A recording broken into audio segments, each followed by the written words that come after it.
சித்தகிரி அந்தியாதி வாழலாம் கண்டீர் வையத்து வினைகள் தாழலாம் கண்டீர் தருணமிது சூழ்வாளூர் சித்தர் கிரிவாழும் சீர் சுப்பிரமணியை சித்த மதிற்கொண்ட சிறந்தது. கந்தர் அலங்காரம் விழிக்கு துணை நிமின்னல் பாதங்கள் மெய்மைக்கு குன்ற மொழிக்கு துணை முருகனிடம் நாமங்கள் முன்பு செய்த பழிக்கு துணை அவன் பன்னீரு தோளும் பயந்தனி விழிக்கு துணை வடிவேலும் செங்கோடன் மயிருமே அவர்தல் தண்ணீர் ஆந்த முருகா சித்தர்மலை சிறக்க முருகா கடம்பன் கவசம் வேண்டுவோருக்கு வேண்டுவென வேல்முருகன் தருவான் வினையெல்லாம் தீர்த்திடவே மால்மருகன் அருள்வான் பாவங்களை போக்கிடவே சித்தகிரி மலை வாரீர் பார்ப்புகழும் பரமணியே கண்குளிர காணீர் வந்த வினையும் வருகின்ற வல்வினையும் கந்தன் என்று சொல்ல கலங்கிடுமே செந்தில் நகர் சேவகா என்று திருநீர் அணிவார்க்கு மேவாத வராத வினை. அவலூர்பேட்டை அருள்மிகு சித்தகிரி மலை மீது குடிகொண்டு அருள்பாலித்து வருகின்ற சித்தகிரி முருக பெருமானுடைய 102ஆம் ஆண்டு பங்குனி உத்திர பெருவிழா சீரும் சிறப்புமாக நடந்து கொண்டிருக்கின்றது. இன்று 6ஆம் நாள் நிகழ்ச்சி. இந்த 6ஆம் நாள் சொற்பொழிவு நிகழ்ச்சியில் இங்கு சொற்பொழிவு ஆற்ற வருகை தந்துள்ள திருச்சி தமிழ் கலைவாணி சுமதி ஸ்ரீ அவர்கள் இங்கே வருகை தந்துள்ளார். அவர்களை ஆலயத்தின் சார்பாகவும் அரங்காவலர் குழு சார்பாகவும் ஊர் பொதுமக்கள் சார்பாகவும் அவர்களை வருக வருக என அன்போடு வரவேற்கின்றோம். இன்றைய தலைப்பு வாழ்வு தருவான் வடிவேலன் என்ற தலைப்பில் மிக அற்புதமாக அருமையான ஒரு சொற்பொழிவை இங்கே நிகழ்த்த இருக்கின்றார். எனவே ஆன்றோர் பெருமக்களும் சான்றோர் பெருமக்களும் ஊர் பெரியோர்களும் தாய்மார்களும் இளைஞர்களும் பக்த கோடிகளும் அனைவரும் பந்தலுக்கு வருகை தந்து அம்மையார் அவர்கள் சொல்லுகின்ற நல்ல கருத்துக்களை உள்வாங்கி எல்லாம் வல்ல சித்தகிரி முருக பெருமானுடைய பூரண அருள் பெறுமாறு உங்களை ஆலயத்தின் விழா குழு சார்பாக கேட்டுக்கொண்டு இந்த ஆலயத்தினுடைய 102ஆம் ஆண்டு பங்குனி உத்திர பெருவிழாவினுடைய அரங்காவலர் குழு தலைவர் எஸ் சுதா செல்வம் அவர்களே மற்றும் செயல் அலுவலர் இ சூரிய நாராயணன் அவர்களே, ஆலயத்தினுடைய ஆய்வாளர் சு சங்கீதா அவர்களே, அரங்காவலர் குழு உறுப்பினர் எம் லதா முரளி அவர்களே, ஆலயத்தினுடைய விழா குழு உறுப்பினர் இ விவேகானந்தன் அவர்களே மற்றும் இந்த விழாவினுடைய தலைமை மேல்மலையினர் ஒன்றிய குழு பெருந்தலைவர் மரியாதைக்குரிய திருமதி வி கண்மணி நெடுஞ்செழியன் அவர்களே மற்றும் வட்டார கல்விக்குழு தலைவர் ஒன்றிய கழக செயலாளர் தலைமை செயற்குழு உறுப்பினர் மரியாதைக்குரிய அண்ணன் எல்பி நெடுஞ்செழியன் அவர்களே மற்றும் மரியாதைக்குரிய செஞ்சி பேரூராட்சி மன்ற தலைவர் KSM முக்தியர் அலி மஸ்தான் அவர்களே மற்றும் மாவட்ட அரங்காவலர் குழு தலைவர் பி செல்வராஜ் அவர்களே மற்றும் மேல்மலையினர் ஒன்றிய குழு பெருந்தலைவர் மரியாதைக்குரிய எம் விஜயலட்சுமி முருகன் அவர்களே மற்றும் ஒன்றிய கழக செயலாளர் ஒன்றிய குழு உறுப்பினர் மரியாதைக்குரிய திரு MP நாராயணமூர்த்தி அவர்களே மற்றும் மாவட்ட ஊராட்சி குழு உறுப்பினர்கள் மரியாதைக்குரிய திருமதி எஸ் சாந்தி சுப்பிரமணிய அவர்களே, திருமதி இ செல்வி ராமசரவணன் அவர்களே மற்றும் ஒன்றிய குழு உறுப்பினர் திருமதி ஏ ஷாயின் அர்ஷத் அவர்களே, முன்னாள் ஊராட்சி மன்ற தலைவர்கள் திரு ஜி நடராஜன் அவர்களே, திருமதி ஆர் கலா ராஜ வேலாயுதம் அவர்களே மற்றும் ஊராட்சி மன்றத்தினுடைய துணைத் தலைவர் ஏ சரோஜா ஐயப்பன் அவர்களே, ஒன்றிய கழக பொருளாளர் ஏ பாலமுருகன் அவர்களே, ஒன்றிய இளைஞரணி துணை அமைப்பாளர் SPP மணியரசன் அவர்களே,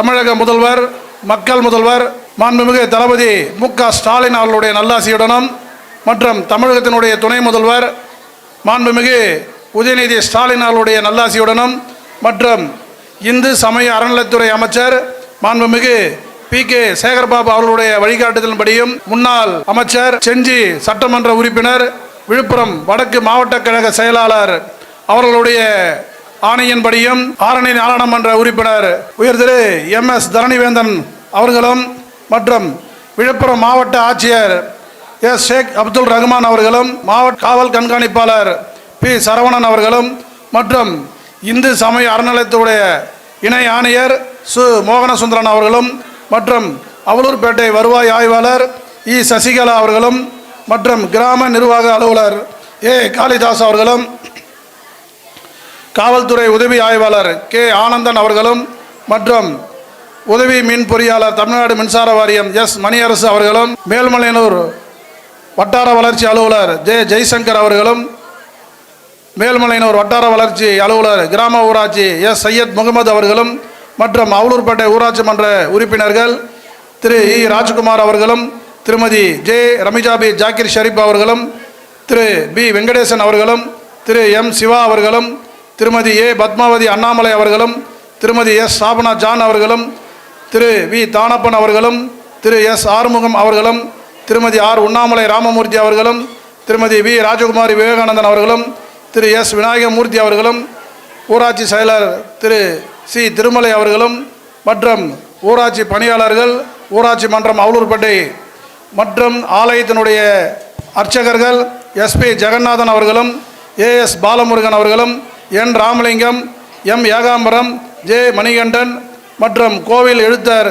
ஏ சக்திவேல் அவர்களும் மற்றும் இறுதியாக நன்றியுரை நல்க இருக்கின்ற லைன் எஸ் மணிவண்ணன் அவர்களும் இந்த 102ஆம் ஆண்டு பங்குனி உத்திர பெருவிழாவிற்கு இங்கே தலைமையேற்று முன்னிலை வகித்து இங்கே இருக்கின்ற அனைத்து பெரியோர்களும் இந்த விழாவிற்கு வருகை தந்து இந்த விழாவினை மிக சிறப்பாக நடத்தி தருமாறு விழாக்குழு சார்பாக அறங்காவலர் குழு சார்பாக உங்களை அன்புடன் கேட்டுக்கொண்டு இப்பொழுது 2ஆம் தேதி கொடியேற்றத்துடன் துவங்கி முதல் 5 நாள் சேலத்தை சேர்ந்த ஐயா திரு சங்கர நாராயணன் அவர்களால் மிக சிறப்பான ஒரு சொற்பொழிவு நமக்கெல்லாம் இங்கே நிகழ்த்திவிட்டு நேற்றுடன் முடிந்து அவர் ஊர் சென்றிருக்கின்றார்.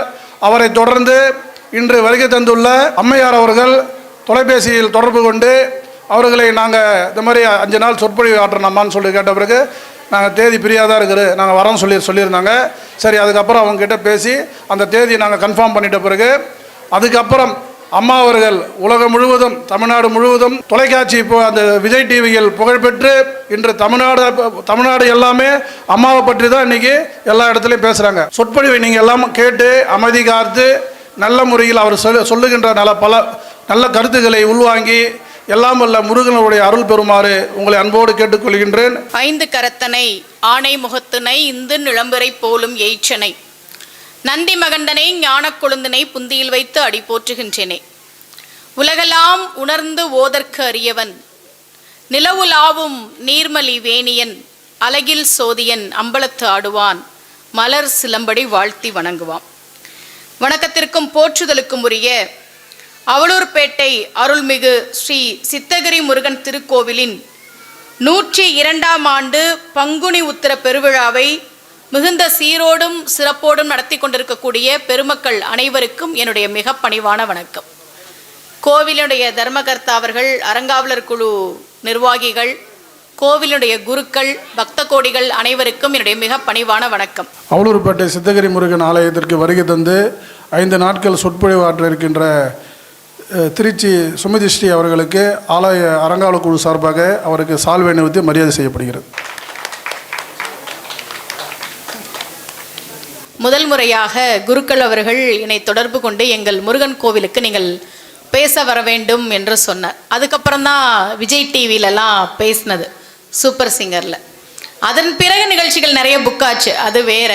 இருந்தாலும் கூட அந்த புகழையெல்லாம் அடைவதற்கு முன்பாகவே இவரை நம்முடைய கோவிலுக்கு பேச அழைக்க வேண்டும் என்று நினைத்த பெரியவர்களுக்கு என்னுடைய மனமார்ந்த நன்றி. வெற்றி கிடைச்ச உடனே பல பேர் கூப்பிடுவாங்க, புகழ் கிடைச்ச உடனே பல பேர் கூப்பிடுவாங்க, அது வேற விஷயம். ஆனால் ஒரு திறமையான ஒருத்தரை நாம் ஊக்குவிக்கணும், கூப்பிடணும் அப்படின்னு நினைத்த அந்த உள்ளங்களுக்கு என்னுடைய நன்றி. ரொம்ப மகிழ்ச்சி, நல்ல கூட்டம். முதல் முறையாக உங்கள் ஊருக்கு வந்திருக்கேன்.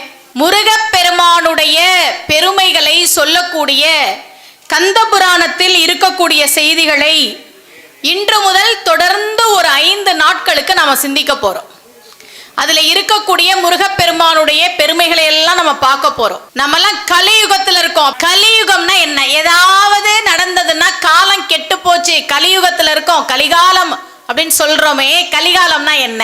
கெட்டவர்கள் அதிகமாக இருக்கக்கூடிய காலம் தான் கலிகாலம். 4 யுகங்கள்ல தீயவர்கள் அதிகமாக இருக்கக்கூடிய காலம் கலிகாலம். இந்த கலியுகத்தில் இருக்கக்கூடிய தீமைகளுக்கு, கலியுகத்தில் இருக்கக்கூடிய தீமைகளிலிருந்து நம்மை காக்கக்கூடிய தெய்வம்னா முருகப்பெருமான் தான். கலியுக வரதன் என்றே அவனுக்கு பெயர். அந்த முருகப்பெருமானுடைய பெருமைகளை, அவனுடைய அவதாரம் முதல் சூரபதுமனை வதம் செய்து எப்படி அவன் வள்ளியை தெய்வ யானையை திருமணம் செய்தான் என்கிற திருக்கல்யாணம் வரை சொல்லப்படுகிற காவியம் தான் கந்தபுராணம். அதை தான் இன்னையிலிருந்து ஆரம்பிச்சு நம்ம பார்க்க போறோம். கந்தபுராணம் படிக்கணும், கந்தபுராணம் கேட்கணும். ஏன் தெரியுமா? பார்வதி கல்யாணத்துல ஆரம்பிச்சு வள்ளி கல்யாணத்துல முடியக்கூடியது கந்தபுராணம். நடுவுல தெய்வ யானை கல்யாணம் ஒன்று உண்டு.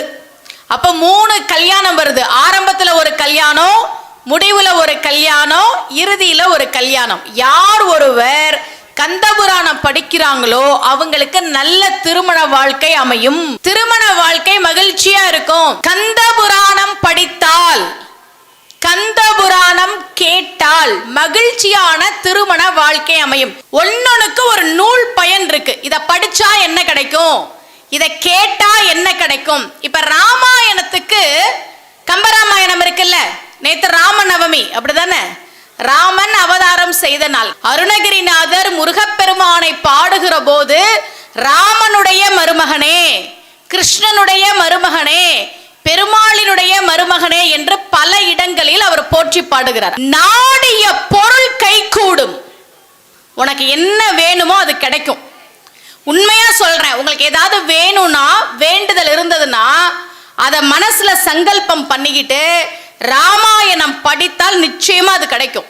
நான் கனடாவுக்கு சொற்பொழிவுக்கு போயிருக்கும் போது நிறைய வீடுகள்ல ராமாயணம் முற்றோதல் பண்றாங்க. அந்த பாட்டு சொல்லுது, நாடிய பொருள் கைகூடும், ஞானமும் புகழும் உண்டாகும்.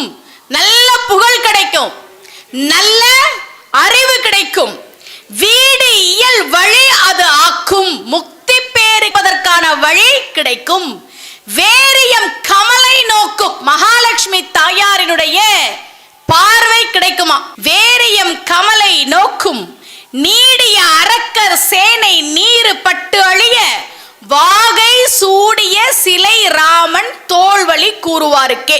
யார் ஒருவர் ராமகாப்பியத்தை படிக்கிறார்களோ அவர்களுக்கு இவ்வளவு நன்மையும் கிடைக்கும்னு இந்த பாட்டு சொல்லுதுல்ல. கந்தபுராணம் படிச்சா என்ன கிடைக்கும்? கட்சியப்பர் ரொம்ப அழகா சொல்றார், கந்தபுராணம் கேட்டா என்ன கிடைக்கும், கந்தபுராணம் படிச்சா என்ன கிடைக்கும்.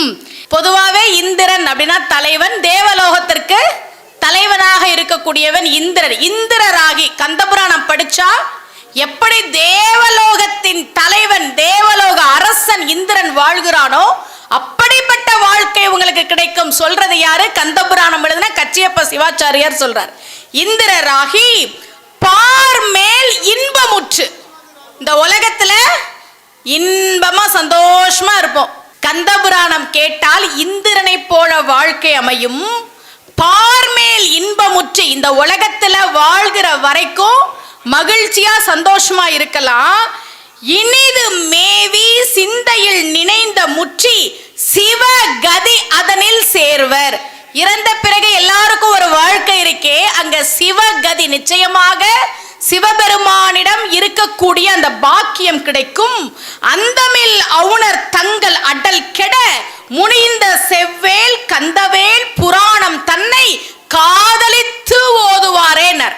யார் ஒருவர் கந்தபுராணத்தை காதலோடு அன்போடு படிக்கிறாங்களோ கேட்கிறாங்களோ அவங்க இந்திரர் மாதிரியான வாழ்க்கையை வாழ்வார்கள். எல்லா இன்பங்களும் கிடைக்கும், இறந்த பிறகு நிச்சயமாக சிவகதி கிடைக்கும் என்று கட்சியப்பர் சொல்றார். இதுல ரொம்ப முக்கியமா அவர் சொன்ன விஷயம், காதலோட படிக்கணும், அன்போட படிக்கணும். மனசுல அன்போட யார் ஒருவர் கந்தபுராணத்தை படிக்கிறாங்களோ கேட்கிறாங்களோ அவங்களுக்கு வாழ்க்கையில் நிச்சயமாக துன்பங்கள் தீரும். அந்த நம்பிக்கையோட கந்தபுராணம் கேட்க ஆரம்பிக்கலாம். சரியா? ரொம்ப அழகா இங்க வேல் வச்சிருக்கிறாங்க. நாங்க உள்ள போகும்போது அங்கேயும் வேல் வச்சிருந்தாங்க. முருகன் வேறு, வேல் வேறு இல்லை. உலகத்துல எத்தனையோ ஆயுதங்கள் இருக்கு. எந்த ஆயுதத்தோட பேரையும் பிள்ளைகளுக்கு பேரா வைக்க மாட்டோம், வேல்னு வைப்போம். வேலாயுதம், வெற்றிவேல், சக்திவேல் அப்படின்னு. இந்த வேல் என்பது நம்மை காக்கக்கூடியது. எல்லா சந்தர்ப்பத்திலும் இந்த கலியுகத்தில் நமக்கு வரக்கூடிய கஷ்டங்களை எல்லாம் தீர்த்து தரக்கூடியது முருகப்பெருமானுடைய வேல். ரொம்ப அழகா பாடினாங்க. இந்த வேல் எப்படிப்பட்ட வேல்? முருகா அப்படின்னு கூப்பிட்டா வேலோட ஓடி வருவான். 5 முகம் தோன்றில் 6 முகம் தோன்றும், வெஞ்சமரில் அஞ்சேல் என வேல் தோன்றும், ஒரு கால் நினைக்கின் 2 காலும் தோன்றும், முருகா என்று ஓதுவார் முன். வாழ்க்கையில ஏதாவது கஷ்டம் வரும்போது ஐயோ நான் என்ன பண்ண போறேன்னு தெரியலையேன்னு நீ பயந்துகிட்டு உட்கார்ந்துட்டு இருக்கும் போது முருகப்பெருமான் வந்துருவான். 5 முகம் தோன்றில் 6 முகம் தோன்றும், வெஞ்சமரில் அஞ்சேல் என வேல் தோன்றும். ஐயோ எனக்கு பயமா இருக்கே, நான் என்ன பண்ண போறேன்னு தெரியலையே, எதிராளி என்ன ரொம்ப கஷ்டப்படுத்துறானே அப்படின்னு நீ கண்ணீர் சிந்தும் போது முருகப்பெருமான் பயப்படாத நான் இருக்கேன்னு வருவானா. வெஞ்சமரில் அஞ்சேல் என வேல் தோன்றும், ஒரு கால் நினைக்கின் 2 காலும் தோன்றும், முருகா என்று ஓதுவார் முன். அவ்வளவு சிறப்புக்குரியது முருகனுடைய பெருமை, முருகனுடைய வேலினுடைய பெருமை. இப்ப கந்தபுராணம் நீங்க பல வருடங்களா கேட்டிருப்பீங்க. 102 வருஷமா ஒரு நிகழ்ச்சியை எடுத்து நடத்துறதுன்றது எவ்வளவு ஒரு கஷ்டமான ஒரு காரியம். நிச்சயமாக முருகப்பெருமானுடைய அருள் இருந்தால் மட்டுமே அது சாத்தியம்னு எனக்கு புரியுது. 102 வருடங்கள்ன்றது எப்ப கிட்டத்தட்ட ஒரு 4 தலைமுறையாக நீங்க நடத்திட்டு இருக்கிறீங்க. ரொம்ப மகிழ்ச்சி. கந்தபுராணத்துல இருந்து ஒவ்வொரு செய்தியா நம்ம பார்க்க போறோம். பார்வதி கல்யாணத்துல தொடங்குது. ஆனா பார்வதி கல்யாணத்துக்கு முன்னாடி நிறைய விஷயங்கள் கந்தபுராணத்தில் நடந்திருக்கு. கந்தபுராணத்தை எழுதியவர் கச்சியப்ப சிவாச்சாரியார். காஞ்சிபுரத்திலே பிறந்தவர். காஞ்சிபுரம் போனா அங்க காமாட்சி அம்மன் கோவில் விசேஷம் நம்ம எல்லாருக்கும் தெரியும். ஏகாம்பரேஸ்வரர் கோவில் ரொம்ப விசேஷம். வரதராஜ பெருமாள் கோவில் விசேஷம். பட்டுப்புடவை ரொம்ப விசேஷம். அங்கதான் குமரக்கோட்டம் இருக்கு. அங்கதான் கச்சியப்ப சிவாச்சாரியார் கந்தபுராணத்தை ஒவ்வொரு நாளும் எழுதி எழுதி முருகன் பாதத்திலே வைத்து முருகப்பெருமான் அதை பிழை திருத்தி கொடுத்தான் என்று நம்முடைய பக்தி இலக்கியம் வரலாறு சொல்கிறது. முருகனே பிழை பார்த்து சரி செய்து கொடுத்த பெருமை கந்தபுராணத்திற்கு உண்டு. தன்னுடைய வரலாற்றை தானே முருகப்பெருமான் திருத்தி கொடுத்தார். காலத்தி சிவாச்சாரியர் அவர்தான் அந்த கோவிலுக்கு தினந்தோறும் திருப்பணிகள் செய்து கொண்டிருந்தவர். அவருடைய மகனாக பிறந்தவர் கச்சியப்ப சிவாச்சாரியார். முருகப்பெருமானுடைய அருளால் அவர் கந்தபுராணத்தை எழுதுகிறார். மொத்தமா புராணங்கள் 18. இந்த 18 புராணங்கள்ல 10 புராணங்கள் சிவபெருமானுக்கு உரியது. 4 புராணங்கள் விஷ்ணுவிற்கு உரியது. பிரம்மனுக்கு 2 புராணங்கள், அக்கினிக்கு 1, சூரியனுக்கு 1, மொத்தம் 18 புராணங்கள். வியாசர் தான் புராணங்கள் எல்லாத்தையும் நமக்கு கொடுத்தார். அது ஏன் கொடுத்தார்? அவருக்கு பேரே வேத வியாசர். 4 வேதங்கள் உண்டு. ரிக், யஜூர், சாமம், அதர்வனம். இந்த 4 வேதங்கள்லையும் இருக்கக்கூடிய செய்திகளைத்தான் புராணங்களாக்கி எளிய மக்களுக்கு புரியும்படியாக அவர் 18 புராணங்களை கொடுத்தார். அந்த 18 புராணங்களில் சிவபெருமானுக்கு 10 புராணங்கள். சிவபுராணம், லிங்க புராணம், பவிஷ்ய புராணம், பிரம்மாண்ட புராணம், மற்ற புராணம், கூர்ம புராணம், வராக புராணம், வாமன புராணம், மார்க்கண்டேய புராணம். இதெல்லாம் சிவபெருமானுக்கு உரியது. அதுல வரக்கூடியதுதான் கந்த புராணம். 18 புராணங்களில் சிவபெருமானுக்கு உரிய 10 புராணங்களில் ஒன்றுதான் கந்த புராணம். வேதவியாசர் அதை வடமொழியில் எழுதினார். அதை நமக்கு எழுதி கொடுத்தவர் கச்சியப்ப சிவாச்சாரியார் தமிழ்ல. இந்த 18 புராணங்கள் இருக்குல்ல, இந்த 18 புராணங்கள்ல இருக்கக்கூடிய கிரந்தங்கள் எழுத்துக்கள் அப்படின்னு பார்த்தோம்னா மொத்தம் 4 லட்சம் எழுத்துக்கள். அதுல கந்த புராணம் மட்டுமே 1 லட்சம் எழுத்துக்கள். அப்ப ரொம்ப பெருசு எது? கந்த புராணம். அந்த கந்த புராணத்தை கச்சியப்பர் முருகப்பெருமானுடைய அருளால் எழுதுகிறார். முருகன் கனவிலே தோன்றி நீ என்னுடைய வரலாற்றை பாடு, எழுது அப்படின்னு சொன்ன உடனே அவர் எழுதுறார். ஒவ்வொரு நாளும் எழுதி குமரக்கோட்டத்தில் இருக்கக்கூடிய முருகப்பெருமானுடைய திருப்பாதங்கள்ல கொண்டு போய் வச்சுட்டு வருவார். முருகப்பெருமானே அதை திருத்தம் செய்தான். அதுல முதல் பாட்டு, திகட சக்கரம் செம்முகம் ஐந்துள்ளான், சகட சக்கர தாமரை நாயகன், அகட சக்கர விண்மணி யாவுரை, விகட சக்கரன் மெய்ப்பதம் போற்றுவாம். இதுதான் கச்சியப்பர் எழுதின கந்தபுராணத்தினுடைய முதல் பாட்டு. அடியெடுத்து கொடுத்தவன் முருகன். அந்த காலத்துலலாம் ஏதாவது பாட்டு எழுதுனாங்கன்னா அதை புத்தகமாக்கி நிறைய புலவர்கள் அறிஞர்கள் முன்னாடி அரங்கேற்றம் பண்ணணும். அந்த புலவர்கள் கேட்கிற கேள்விக்கெல்லாம் பதில் சொன்னாதான், அவங்களுக்கு ஒரு திருப்தி வந்தாதான் இது நல்ல புத்தகம் அப்படின்னு ஒத்துக்குவாங்க. கம்பராமாயணத்தை அப்படிதான் அரங்கேற்றம் பண்ணார். எங்க ஊர் திருச்சியில ஸ்ரீரங்கத்துல அரங்கேற்றம் பண்ணினார். எல்லா புலவர்களும் அப்படி அரங்கேற்றம் பண்ணுவாங்க. இப்ப இவர் கந்தபுராணத்தை எழுதிட்டார், அரங்கேற்றம் பண்ணணும். அரங்கேற்றத்திற்காக நாள் குறிச்சாச்சு. எல்லா புலவர்களும் வந்து உட்கார்ந்துருக்கிறாங்க. முதல் வரிய சொல்றார், திகட சக்கரம் செம்முகம் ஐந்துளான். இவ்வளவுதான் சொன்னார், ஒரே ஒரு வரி தான் சொன்னார். எல்லா புலவர்களும் கேட்டாங்க, இலக்கணப்படி இது தப்பு.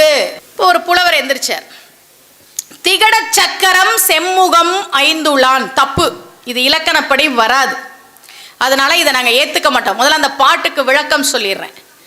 திகழ் தசக்கரம் 10 கரம், செம்முகம் 5 முகம். யாருக்குன்னா சிவபெருமானுக்கு. அந்த சிவபெருமானுக்கு தேர் ஓட்டியாக இருக்கக்கூடியவன் யாருன்னா தாமரை நாயகன். தாமரை நாயகன்னா சூரியன். அந்த சூரியனை விகட சக்கர விநாயகர் இருக்கிறார் காஞ்சிபுரத்துல. அவர் சூரியனை மணியா கட்டி இடுப்புல ஒரு பாம்பு கட்டி இருக்கிறார் பிள்ளையாரு. அந்த விநாயகரை வணங்குவோம். இதுதான் பாட்டு. முதல் வரியிலேயே தப்புன்ட்டாங்க புலவர்கள்லாம் சேர்ந்து. திகட சக்கரம்னு சொல்றீங்களே, அதை பிரிச்சு சொல்லுங்க. திகழ் தச கரம் அப்படின்னாரு கச்சியப்பர். அப்படியெல்லாம் வராது. நன்னூல்ல இதுக்கு இலக்கணம் இருக்கா? தொல்காப்பியத்துல இலக்கணம் இருக்கா? எப்படி நீங்க இலக்கணத்துல இல்லாததை வந்து பாடுனீங்க? கச்சியப்பர் சொன்னார், எனக்கு ஒன்றும் தெரியாது, முருகப்பெருமான் தான் எனக்கு அடி எடுத்து கொடுத்தார். அப்படியா? இதெல்லாம் தப்பு, நீ கிளம்பு, எதா இருந்தாலும் அப்புறம் பேசிக்கலாம். கச்சியப்பர் வந்துட்டார். அவருக்கு மனசு ஆறவே இல்லை. முருகா, நீ அடி எடுத்து கொடுத்த வரியில தப்பு சொல்லிட்டாங்களே. முதல் நாள்ல பிரச்சனை, அரங்கேற்றம் பண்ண போன முதல் நாளே பிரச்சனை, முதல் வார்த்தையிலேயே பிரச்சனை, முதல் வரியில முதல் வார்த்தையிலேயே பிரச்சனை. முருகன் சொன்னார், நாளைக்கு நான் வந்து சரி பண்றேன். நான் விஜய் டிவி சூப்பர் சிங்கர்ல பேசும்போது கந்தசஷ்டி கவசத்தை 36 முறை எளிமையாக படிக்கும் வழின்னு சொன்னேன். பாத்தீங்களா? இன்னைக்கு காலகட்டத்தில் கண்டிப்பா எல்லாராலையும் 7 மணி நேரம் உட்காந்து கந்தசஷ்டி கவசம் படிப்பதற்கான சூழல் அப்படின்றது குறைவு. 7 மணி நேரம் படிப்பதுன்றது இன்றைய காலகட்டத்தில் சாத்தியம் இல்லை. இரவு வந்து தூங்குறார், அசரீரி கேட்குது, நீ காலையில கிளம்பி போ, நான் வந்து பதில் சொல்றேன் அப்படின்னு இவர் கிளம்பி வரார்.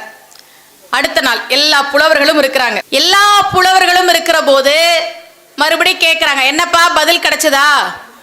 தமிழ் இலக்கண நூலெல்லாம் தேடுனியா? இவர் பேசாம என்ன சொல்றதுன்னு தெரியாம திணற கச்சியப்ப சிவாச்சாரியர். அப்போ ஒரு இளைஞன் கூட்டத்துல இருந்து ஒரு இளைஞன் எந்திரிச்சு வந்து சொல்றான், வீர சோழியம்னு ஒரு இலக்கண நூல் இருக்கு சோழ நாட்டுல. அந்த வீர சோழியம்ல சந்தி படலம் அப்படின்ற பகுதியில இப்படி ஒரு பாட்டு இருக்கு. என்ன பாட்டு தெரியுமா? 15ஓடு எண் 2ஆய் தோன்றும் உடல் பின் தகாரம் வரின் 2ம் தொடர்பால் ஆன்ற 5. எண் 2ஆய் 15னா என்ன? ழா. 16வது எழுத்து என்ன? லா. தோன்றும் உடல் பின் தகாரம் வரின், தகாரம்னா என்ன? த. 2ம் தொடர்பால் ஆன்ற 5. 5வது எழுத்து என்ன?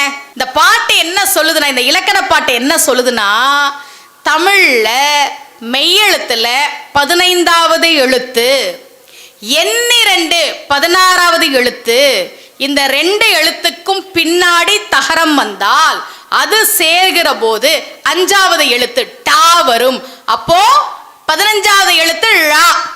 திகழ் ழா வந்துருச்சா, தசம் தா வந்துருச்சா, ரெண்டும் சேரும் போது டா வரும் அப்படின்னு வீர சோழியம் சந்தி படலத்துல இருக்குன்னு அந்த பையன் சொல்றான். எல்லாருக்கும் ரொம்ப ஆச்சரியம். நம்ம பாட்டிமைன்னு சொல்றோம்ல, இன்னைக்கு பாட்டிமை, இன்னைக்கு எந்த காரியமும் பண்ணக்கூடாது. பாட்டிமைன்னா என்ன அர்த்தம் தெரியுமா? பொதுவா சொல்லுவாங்கல்ல, இன்னைக்கு பாட்டிமையில நல்ல காரியம் எதுவும் செய்யக்கூடாது, எந்த காரியமும் தொடங்க கூடாதுன்னு சொல்றோம்ல. பாட்டிமைன்னு என்ன தெரியுமா? பால் தீமை அன்னைக்கு தொடங்குற காரியம், அன்னைக்கு செய்யற காரியம் பாழா போகும், தீமையில முடியும். பாழ் தீமை அப்படின்றதான் சேர்த்து சொல்லும்போது பாட்டிமைன்னு மாறுச்சு. அப்ப இங்க ழா இருக்கு பாழ், அங்க தா இருக்கு, தீமையில தா இருக்கு, ரெண்டும் சேரும்போது பாட்டிமை. அது மாதிரி திகழ் தச கரம், இங்க ழா இருக்கு இங்க தா இருக்கு, ரெண்டும் சேரும்போது திகட சக்கரம்னு வருது. அப்படின்னா அந்த பையன் விளக்கம் கொடுத்த உடனே எல்லாருக்கும் ஆச்சரியம். இந்த வீர சோழியம் நூலை பத்தி நாம தெரிஞ்சுக்காம போயிட்டோமே அப்படின்னு எல்லாரும் ரொம்ப ஆச்சரியப்படுறாங்க. கச்சியப்பர் அந்த பையனுக்கு நன்றி சொல்றதுக்காக தேடுறார். அந்த பையன் வேகமா போனவன் மறைஞ்சு போயிட்டான். வந்தது யாரு? முருகப்பெருமான். முருகப்பெருமானே கச்சியப்ப சிவாச்சாரியார் எழுதிய கந்தபுராணத்தை அடியெடுத்து கொடுத்து வரிக்கு வரி திருத்தம் செய்து அவர் அதை அரங்கேற்றம் செய்த போது அவருக்கு ஒரு துயரம் வந்தபோது அதையும் நீக்கி கொடுத்தான். அதனால கந்தபுராணம் படிக்கிற போது நமக்கும் ஏதாவது கஷ்டம் வந்தா நிச்சயமாக முருகப்பெருமான் நீக்கி தருவான். முருகனை கும்பிட்டு யாரும் வாழ்க்கையில வீணா போனதே கிடையாது. கலியுகத்துல முருகப்பெருமானுடைய வழிபாடு அப்படின்றது ரொம்ப ரொம்ப ரொம்ப எளிமையான ஒரு வழிபாடு. இந்த விரதம்னு வச்சிருக்காங்களே, சஷ்டி விரதம், கார்த்திகை விரதம், நோபல் பரிசு கொடுத்திருக்கிறாங்க. அவர் பேரு யோஷினேரி ஒசூமி. அவர் என்ன கண்டுபிடிச்சிருக்கிறார் தெரியுமா? நீங்க தொடர்ந்து ஒரு 24 மணி நேரம் அல்லது பல மணி நேரம் சாப்பிடாம இருந்தா உங்க உடம்புல இருக்கக்கூடிய கெட்ட செல்கள் அழிந்து போகும். முக்கியமா நோயை உருவாக்கக்கூடிய செல்கள் இருக்குல்ல, அதுலயும் இந்த கேன்சர்லாம் உருவாக்கக்கூடிய செல்லாம் இருக்குல்ல, அதெல்லாம் அழிஞ்சு போகும்னு அவர் கண்டுபிடிச்சிருக்கிறார். நீ சாப்பிடாம இருந்தா உடம்புக்கு நல்லது, நோய் வராது, கேன்சர் போன்ற நோய்களே வராதுன்னு கண்டுபிடிச்சதுக்காக யோசினேரி ஒசூமி என்கிற ஜப்பானிய மருத்துவருக்கு நோபல் பரிசு கொடுத்திருக்கிறாங்க. நமக்கு வழிபாட்டுல விரதம் தானே காலங்காலமா சொல்லி கொடுத்திருக்கிறாங்க. விரதம் இரு, நல்லது, முருகனுக்கு விரதம் இரு, சஷ்டிக்கு விரதம் இரு, கிருத்திகைக்கு விரதம் இரு, இதெல்லாம் நமக்கு காலங்காலமா சொல்லி கொடுத்திருக்காங்க. நம்முடைய வழிபாட்டு முறை அப்படின்றது நம்முடைய நன்மைக்காக தான் சொல்லப்படுது. முருகப்பெருமானை வணங்கினால் வாழ்க்கையில எப்பவுமே உயர்வு மட்டும்தான்.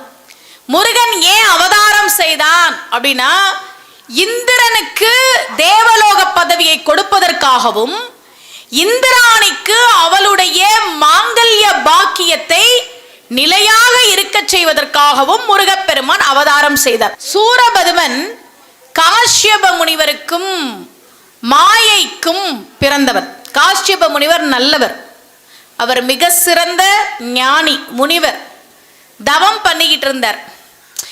ஏதோ ஒரு சஞ்சலம் மனசுல, மாயையை விரும்பிட்டார். நம்ம இறைவனை வழிபாடு செய்கிற போது நம்ம சாப்பிடாம இருக்கிறதெல்லாம் விட முக்கியமான விஷயம் என்ன தெரியுமா? மனசு கட்டுப்பாடோட இருக்கணும்.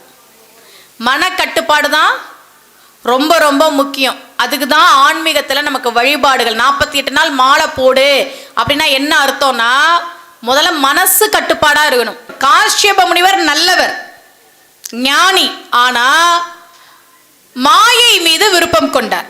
காஷ்யபருக்கும் மாயைக்கும் பிறந்த பல பிள்ளைகள்ல முதலாவதா இருக்கக்கூடிய பையன் தான் சூரபதுமன். இந்த சூரபதுமன் இந்திரனை விரட்டி விட்டு இந்திரலோகத்தை இவன் ஆட்சி செய்து கொண்டிருக்கிறான்.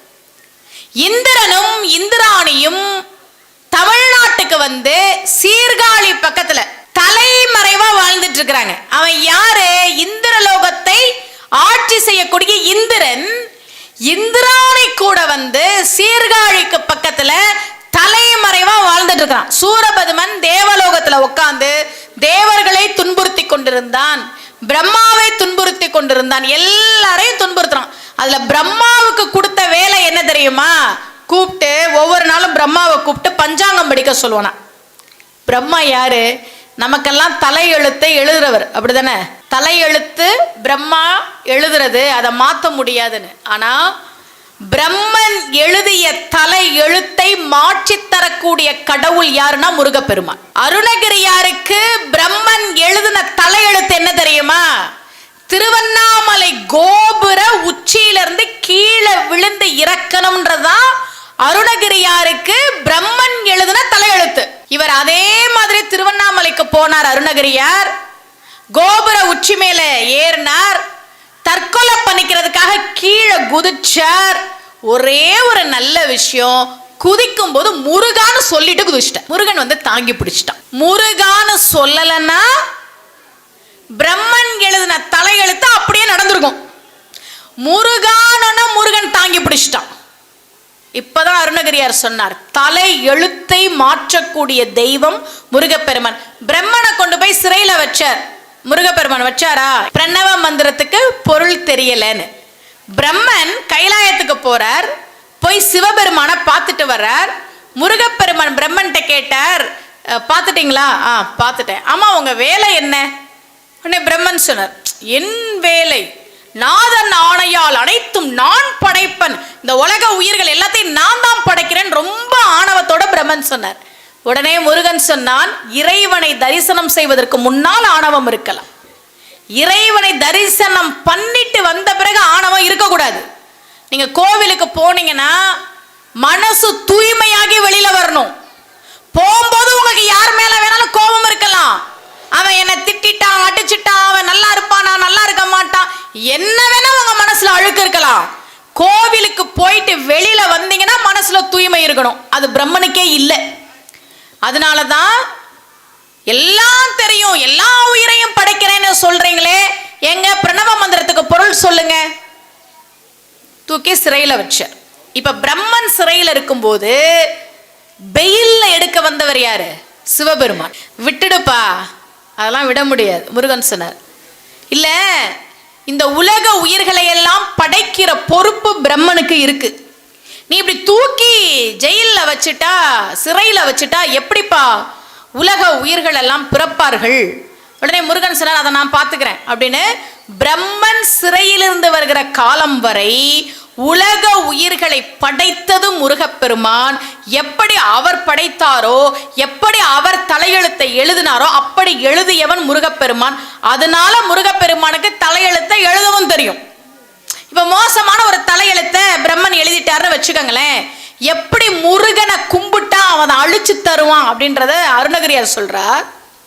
செயல்பட்டு அழிந்தது செந்தூர் வயற்பொழி, தேங்கடம்பின் மால்பட்டு அழிந்தது பூங்கொடியார் மனம், மாமயிலோன் வேல்பட்டு அழிந்தது வேலையும் சூரனும் வெறுப்பும், அவன் கால்பட்டு அழிந்தது இங்கு என் தலைமேல் அயன் கையெழுத்தேன் பாடுற. அயன்னா யாருன்னா பிரம்மன். இப்ப பிரம்மன் நம்ம எல்லாருக்கும் ஒரு தலையெழுத்து எழுதி வச்சிருக்கான்னு வச்சுக்கோங்க. நீ வறுமையில தான் வாடணும், நீ தரித்திரத்துல தான் இருக்கணும், உனக்கு ஒரு மோசமான மனைவி தான் கிடைக்கணும், உனக்கு ஒரு நல்ல கணவன் கிடைக்க கூடாது, நீ பிள்ளையால கஷ்டப்படணும், நீ பணத்துக்கு கஷ்டப்படணும், நோயால கஷ்டப்படணும். பிரம்மன் எதை வேணா எழுதி இருக்கட்டும். முருகன் என்ன பண்ணுவானா? அந்த தலையெழுத்தை மாத்தி தருவானா. என்ன சொல்றார்? இங்கு அயன் கையெழுத்து அழிந்து போனது, அழிந்தது இங்கு என் தலைமேல் அயன் கையெழுத்தே. என்ன சொல்றார் அருணகிரியார்? மோசமான தலையெழுத்தை பிரம்மன் எழுதி கையெழுத்து போடுடா, இதுதான் உன் வாழ்க்கை, நீ திருவண்ணாமலை கோபுர உச்சில இருந்து கீழே விழுந்து சாகணும், இதுதான் உன் தலையெழுத்து. நம்ம எல்லாத்துக்கும் ஒரு தலையெழுத்தை கொடுத்துட்டான். நீ கஷ்டப்பட்டு தான் ஆகணும், நீ கர்ம வினையை அனுபவிச்சு தான் ஆகணும், நீ முன்னுக்கு வரவே முடியாது அப்படின்னு நம்ம எல்லாருக்கும் ஒரு தலையெழுத்து எழுதி பிரம்மன் கையெழுத்து போட்டிருக்கானா. முருகனை கும்பிட்டா முருகன் என்ன பண்ணுவானா? அதை கையெழுத்த அழிச்சிருவானா. அழிச்சிட்டா அது செல்லுமா? செல்லாது. அப்போ முருகனை கும்பிட்டா எவ்வளவு மோசமான தலையெழுத்தும் நிச்சயமா மாறும். அவலூர்பேட்டை சித்தகிரி முருகனை இறுக்கமா பிடிச்சிக்கங்க, விடாம கும்பிட்டுட்டே இருங்க. நம்முடைய அருளாளர்கள் எல்லாருமே வாழ்க்கையில நிறைய சோதனைகளை சந்திச்சுதான் வந்திருக்கிறாங்க. 63 நாயன்மார்களுடைய வரலாறை நீங்க எடுத்து பாருங்க. பெரிய புராணத்துல சிவபெருமான் ஒவ்வொருத்தர்கிட்டையும் போய் எவ்வளவு எவ்வளவு சோதனைகளை நடத்தியிருக்காரு அப்படின்றது புரியும். சோடாப்புட்டி மூடிய விட்டுருவோம். தங்க காசு கிடைச்சுன்னா என்ன பண்ணுவோன்னு கரெக்டாக நான் சொல்லட்டுமா? இப்படி டக்குன்னு குனிஞ்செல்லாம் எடுக்க மாட்டோம். என்ன பண்ணுவோன்னு நான் கரெக்டாக சொல்லட்டுமா? முதல்ல சுற்றி முற்றி பார்ப்போம். அதுதான் முதல்ல பண்ணுவோம். யாராவது நம்மளை பார்க்குறாங்களா அப்படின்னு பார்ப்போம். அப்புறம் அந்த காசு மேலே காலை வச்சு மறப்போம், ஏன்னா வேற யாரும் பார்த்துடக்கூடாது. அப்புறம் கீழே குனிஞ்சு செருப்பை சரி பண்ணுற மாதிரி அதை எடுத்துக்குவோம். இப்ப எடுத்தாச்சு, ஆனா அது தங்கமானு தெரியாது. ஏன்னா இப்ப கவரிங்கே தங்க மாதிரி தான் இருக்குது, நல்லா பளபளன்னு இருக்குது. அது தங்கமானு செக் பண்ணணும். இப்ப என்ன பண்ணுவோம்னா, தெரிஞ்ச ஒரு நகை கடையில போய் கொடுத்து, அண்ணே எங்க பாட்டி எப்பவோ வாங்கி வச்சது போல இருக்குது, தங்கமானு தெரியல, கொஞ்சம் தங்கமானு பார்த்து சொல்லுங்கண்ணே அப்படின்னு கொடுக்குறீங்க. ஒரு ஆசாரிட்ட கொடுக்குறீங்க. அவர் என்னெல்லாம் பண்ணுவார் தெரியுமா? சுத்தியில வச்சு அடிப்பார், நெருப்பில் போடுவார், அப்புறம் சுடுதண்ணியை ஊற்றுவார், உருக்குவார், எல்லாம் பண்ணி தங்கமா இல்லையா அப்படின்ற ஒரு முடிவுக்கு அவர் வருவார். சரியா? அப்படிதானே? எடுத்தோன்னே பார்த்த உடனே தங்கம் அட்லீஸ்ட் உரசவாது செய்வாங்க. அது சுத்தமான தங்கம்லாம் பார்க்கணுன்னா நிறைய சோதனை முறைகள் இருக்கு. நெருப்பில் வாட்டுறது, சுடுதண்ணியை ஊற்றுறது, உருக்கிறது, இதெல்லாம் இருக்கு. உங்களுக்கு முருகன் மேலே ஏதாவது மனக்குறை இருந்துச்சுன்னா, நான் கும்பிடுறேனேப்பா, உனக்கு இவ்வளோ அபிஷேகம் பண்ணுறனே, தினமும் கையெடுத்து கும்பிடுறனே, நீ என்னை சோதிச்சுக்கிட்டே இருக்கிறியே, யார் யாரோ நல்லா இருக்கிறாங்களே, கெட்டவங்களாம் நல்லா இருக்கிறாங்களே, கெடுதல் நினைக்கிறவங்களாம் நல்லா இருக்கிறாங்களே, ஆனால் முருகா என்னை ஏண்டா சோதிக்கிற அப்படின்ற எண்ணம், கேள்வி உங்கள் மனசில் இருந்ததுன்னா மறந்துடாதீங்க. நீங்கள் ஒரு சாதாரண சோடா புட்டியாக இருக்கிற வரைக்கும் முருகன் உங்களை திரும்பி கூட பார்க்க மாட்டான். ஆனால் நீங்கள் தங்க காசாக இருக்கிற போதுதான் அத்தனை சோதனைகளையும் கொடுத்து நீங்கள் தங்கம் என்பதை உலகிற்கு அவன் உணர்த்துவான். அதுக்காக மட்டும்தான் அந்த சோதனைகள். முருகன் என்னுடைய பெருமையை இந்த உலகுக்கு உணர்த்துறதுக்காக, நம்ம தங்கமா இருக்கிறதுனால தானே இவனை சோதிக்கிறான். சோடா புட்டியை யார் எடுக்க போறா? யாரும் எடுக்க மாட்டாங்க. அதனால முருகன் என்னதான் அவன் சோதிச்சாலும் கண்டிப்பாக கைவிட மாட்டான். நிச்சயமா முருகன் கைவிட மாட்டான். அதுல நீங்க தைரியமா இருங்க. நான் சஷ்டிக்கு விரதம் இருக்கிறேன், கிருத்திகைக்கு விரதம் இருக்கிறேன், பழனிக்கு பாத யாத்திரை போறேன், என்னை கண்டுக்கவே மாட்டேன்றான் முருகன் அப்படின்லாம் கண்டுக்காம இல்லை. அவன் கண்டுக்கிட்டதுனால தான் முதல்ல ஆரம்பத்துல சின்ன சின்ன சோதனைகளை கொடுக்குறான் அப்படின்றத நீங்க மனசுல வச்சுக்கங்க.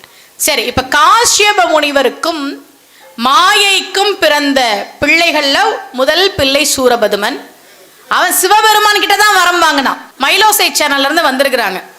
இந்த சேனல்ல நான் ஒரு விஷயம் பேசினது இப்போ நிறைய வாட்ஸ்அப் குரூப்ல வந்து ஷேர் ஆகிருக்கு. நான் என்ன சொன்னேன்னா, திருநெல்வேலியில பேசும்போது நம்ம மனசு அழுக்கா இருந்தா தெய்வம் வந்து உட்காராது அப்படின்னு ஒரு விஷயம் பேசியிருந்தேன். என்னன்னா, நாங்க நிகழ்ச்சிக்கு போகும்போது வரிசையா 10 சேர் இருந்தது. ஒரு சேர்ல காக்கா அசிங்கம் பண்ணியிருந்தது, அதுல நாங்க யாரும் உட்காரல. அப்ப நான் சொன்னேன், மனுஷங்களை நாமலாம் மனுஷங்க அழுக்கா இருக்க அந்த சேர்ல உட்கார யோசிக்கிறோம், ஆனா தெய்வம் வந்து என் மனசை அழுக்கா வச்சுக்கிட்டு என் மனசுல வந்து உட்காரணும்னு நினைக்கிறோமே, தெய்வம் வந்து உட்காருமா? மனசு சுத்தமா இல்லைன்னா தெய்வம் வந்து உட்காராது அப்படின்னு பேசியிருந்தேன். நிறைய இப்போ அவங்க அதை வாட்ஸ்அப் ஸ்டேட்டஸ்ல நிறைய பேர் வச்சிட்டு இருக்கிறாங்க. சில பேர்கிட்ட கமெண்ட் போடுவாங்கல்ல, அழுக்கான மனதிலும் வந்து உட்கார்ந்தார்தான் தெய்வம், தெய்வம் சுத்தம் அசுத்தம் பார்த்தால் அது தெய்வமா அப்படின்னு அவர் கேட்டிருந்தார். எத்தனை அரக்கர்கள்! ராவணனுக்கு வரம் கொடுத்தது சிவபெருமான், சூரபதுமனுக்கு வரம் கொடுத்தது சிவபெருமான். இவர்கள் அரக்கர்கள் என்று பார்த்தா சிவன் வரம் கொடுத்த. அவர் கமெண்ட்ல எழுதியிருந்தாரு, நான் சொல்லும் போது அந்த வேகத்துல சொல்றேன். என்னன்னா, அரக்கர்கள் வரம் வாங்குற வரைக்கும் நல்லவங்களா தான் இருந்தாங்க. ராவணன் வரம் வாங்குற வரைக்கும் அவன் நல்லவன் தான். அவன் மிகப்பெரிய சிவபக்தன், தெரியுமா? ராவணன் மிகப்பெரிய சிவபக்தன். இப்ப உத்தரகோசமங்கை கோவிலுடைய கும்பாபிஷேகத்தை நான் நேர்முக வர்ணனை பண்ணேன். மண்டோதரை வழிபட்ட ஸ்தலம் அந்த ஸ்தலம். ராமாயண காலத்தோடு தொடர்புடையது உத்தரகோசமங்கை. உத்தரம்னா உபதேசம், கோசம்னா ரகசியம், மங்கைனா பார்வதி தேவி. அன்னை பார்வதி தேவிக்கு சிவபெருமான் வேதங்களின் ரகசியத்தை உபதேசம் செய்த ஸ்தலம் உத்தரகோசமங்கை. அங்க ராவணனுடைய மனைவி மண்டோதரி வழிபட்டு சிவபெருமான் குழந்தையாக எனக்கு காட்சி தர வேண்டும் என்று கேட்டு அவள் விருப்பத்தை நிறைவேற்றுவதற்காக சிவபெருமான் குழந்தை வடிவில் காட்சி கொடுத்தான் என்பது அந்த கோவிலுடைய தலவரலாறு சொல்கிற செய்தி. ராவணன் மிகப்பெரிய சிவபக்தன். பொதுவா ஒரு செய்தி சொல்லுவாங்க, ராமாயணத்தில் அது இல்ல, கர்ண பரம்பரை கதையா. ராமன் அம்பு விட்டுக்கிட்டே இருக்கான் ராவணன் மேல. போர்க்கள காட்சியில கம்பன் இதை எழுதல, செவிவழி செய்தி தான். ராமன் அம்பு விடுறான், கைய பார்த்து அம்பு விடுறான், ஒன்னும் பண்ண முடியல ராவணன் கைய. காலை பார்த்து அம்பு விடுறான், கால் ஒண்ணுமே ஆகல. தலையில அம்பு விடுறான், அப்பையும் ஒன்னும் ஆகல. அம்பு பட்டா அந்த இடத்துல காயம் வரணும்ல, அந்த அம்பால ராவணனுடைய கையையும் காலையும் தலையையும் ஒண்ணுமே பண்ண முடியல. இதயத்தை பார்த்து விட்டா ராவணன் கீழே சரிஞ்சான். என்ன காரணம் தெரியுமா? அவன் மிகப்பெரிய சிவபக்தன். தன்னுடைய 2 கைகளாலும் சிவபெருமானை கும்பிட்டு கொண்டே இருந்தான். அதனால் அந்த அம்பு அந்த கையை ஒன்றும் பண்ணல. அவன் மிகப்பெரிய சிவபக்தன். தன்னுடைய கால்களால் சிவ ஆலயங்களை தேடி தேடி நடந்து போனான். அதனால் அந்த அம்பால காலை ஒன்றும் பண்ண முடியல. அவன் மிகப்பெரிய சிவபக்தன். தன்னுடைய தலையால் சிவலிங்கத்தை விழுந்து விழுந்து வணங்கியவன். அதனால அந்த அம்பால தலையை ஒன்றும் பண்ண முடியல. சிவனை வைக்க வேண்டிய இதயத்தில் அவன் சீதையை வைத்திருந்தான். அதனால அந்த அம்பு இதயத்தை பதம் பார்த்தது. ராவணன் நல்லவன், எல்லா அரக்கர்களும் நல்லவர்கள் தான். வரம் வாங்கிய பிறகு அவர்கள் தீயவர்களாக மாறினார்கள். சிவன் தீயவனுக்கு வரம் கொடுக்கல, நல்லவனுக்கு தான் வரம் கொடுத்தார். அதன் பிறகு வரம் கிடைத்த உடனேயே ஆணவத்தில் அவர்கள் தீயவர்களாக மாறி போனார்கள். அப்படிதான் சூரபதுமன் பிறந்த பிறகு காஷ்யபருக்கு உண்மை புரியுது.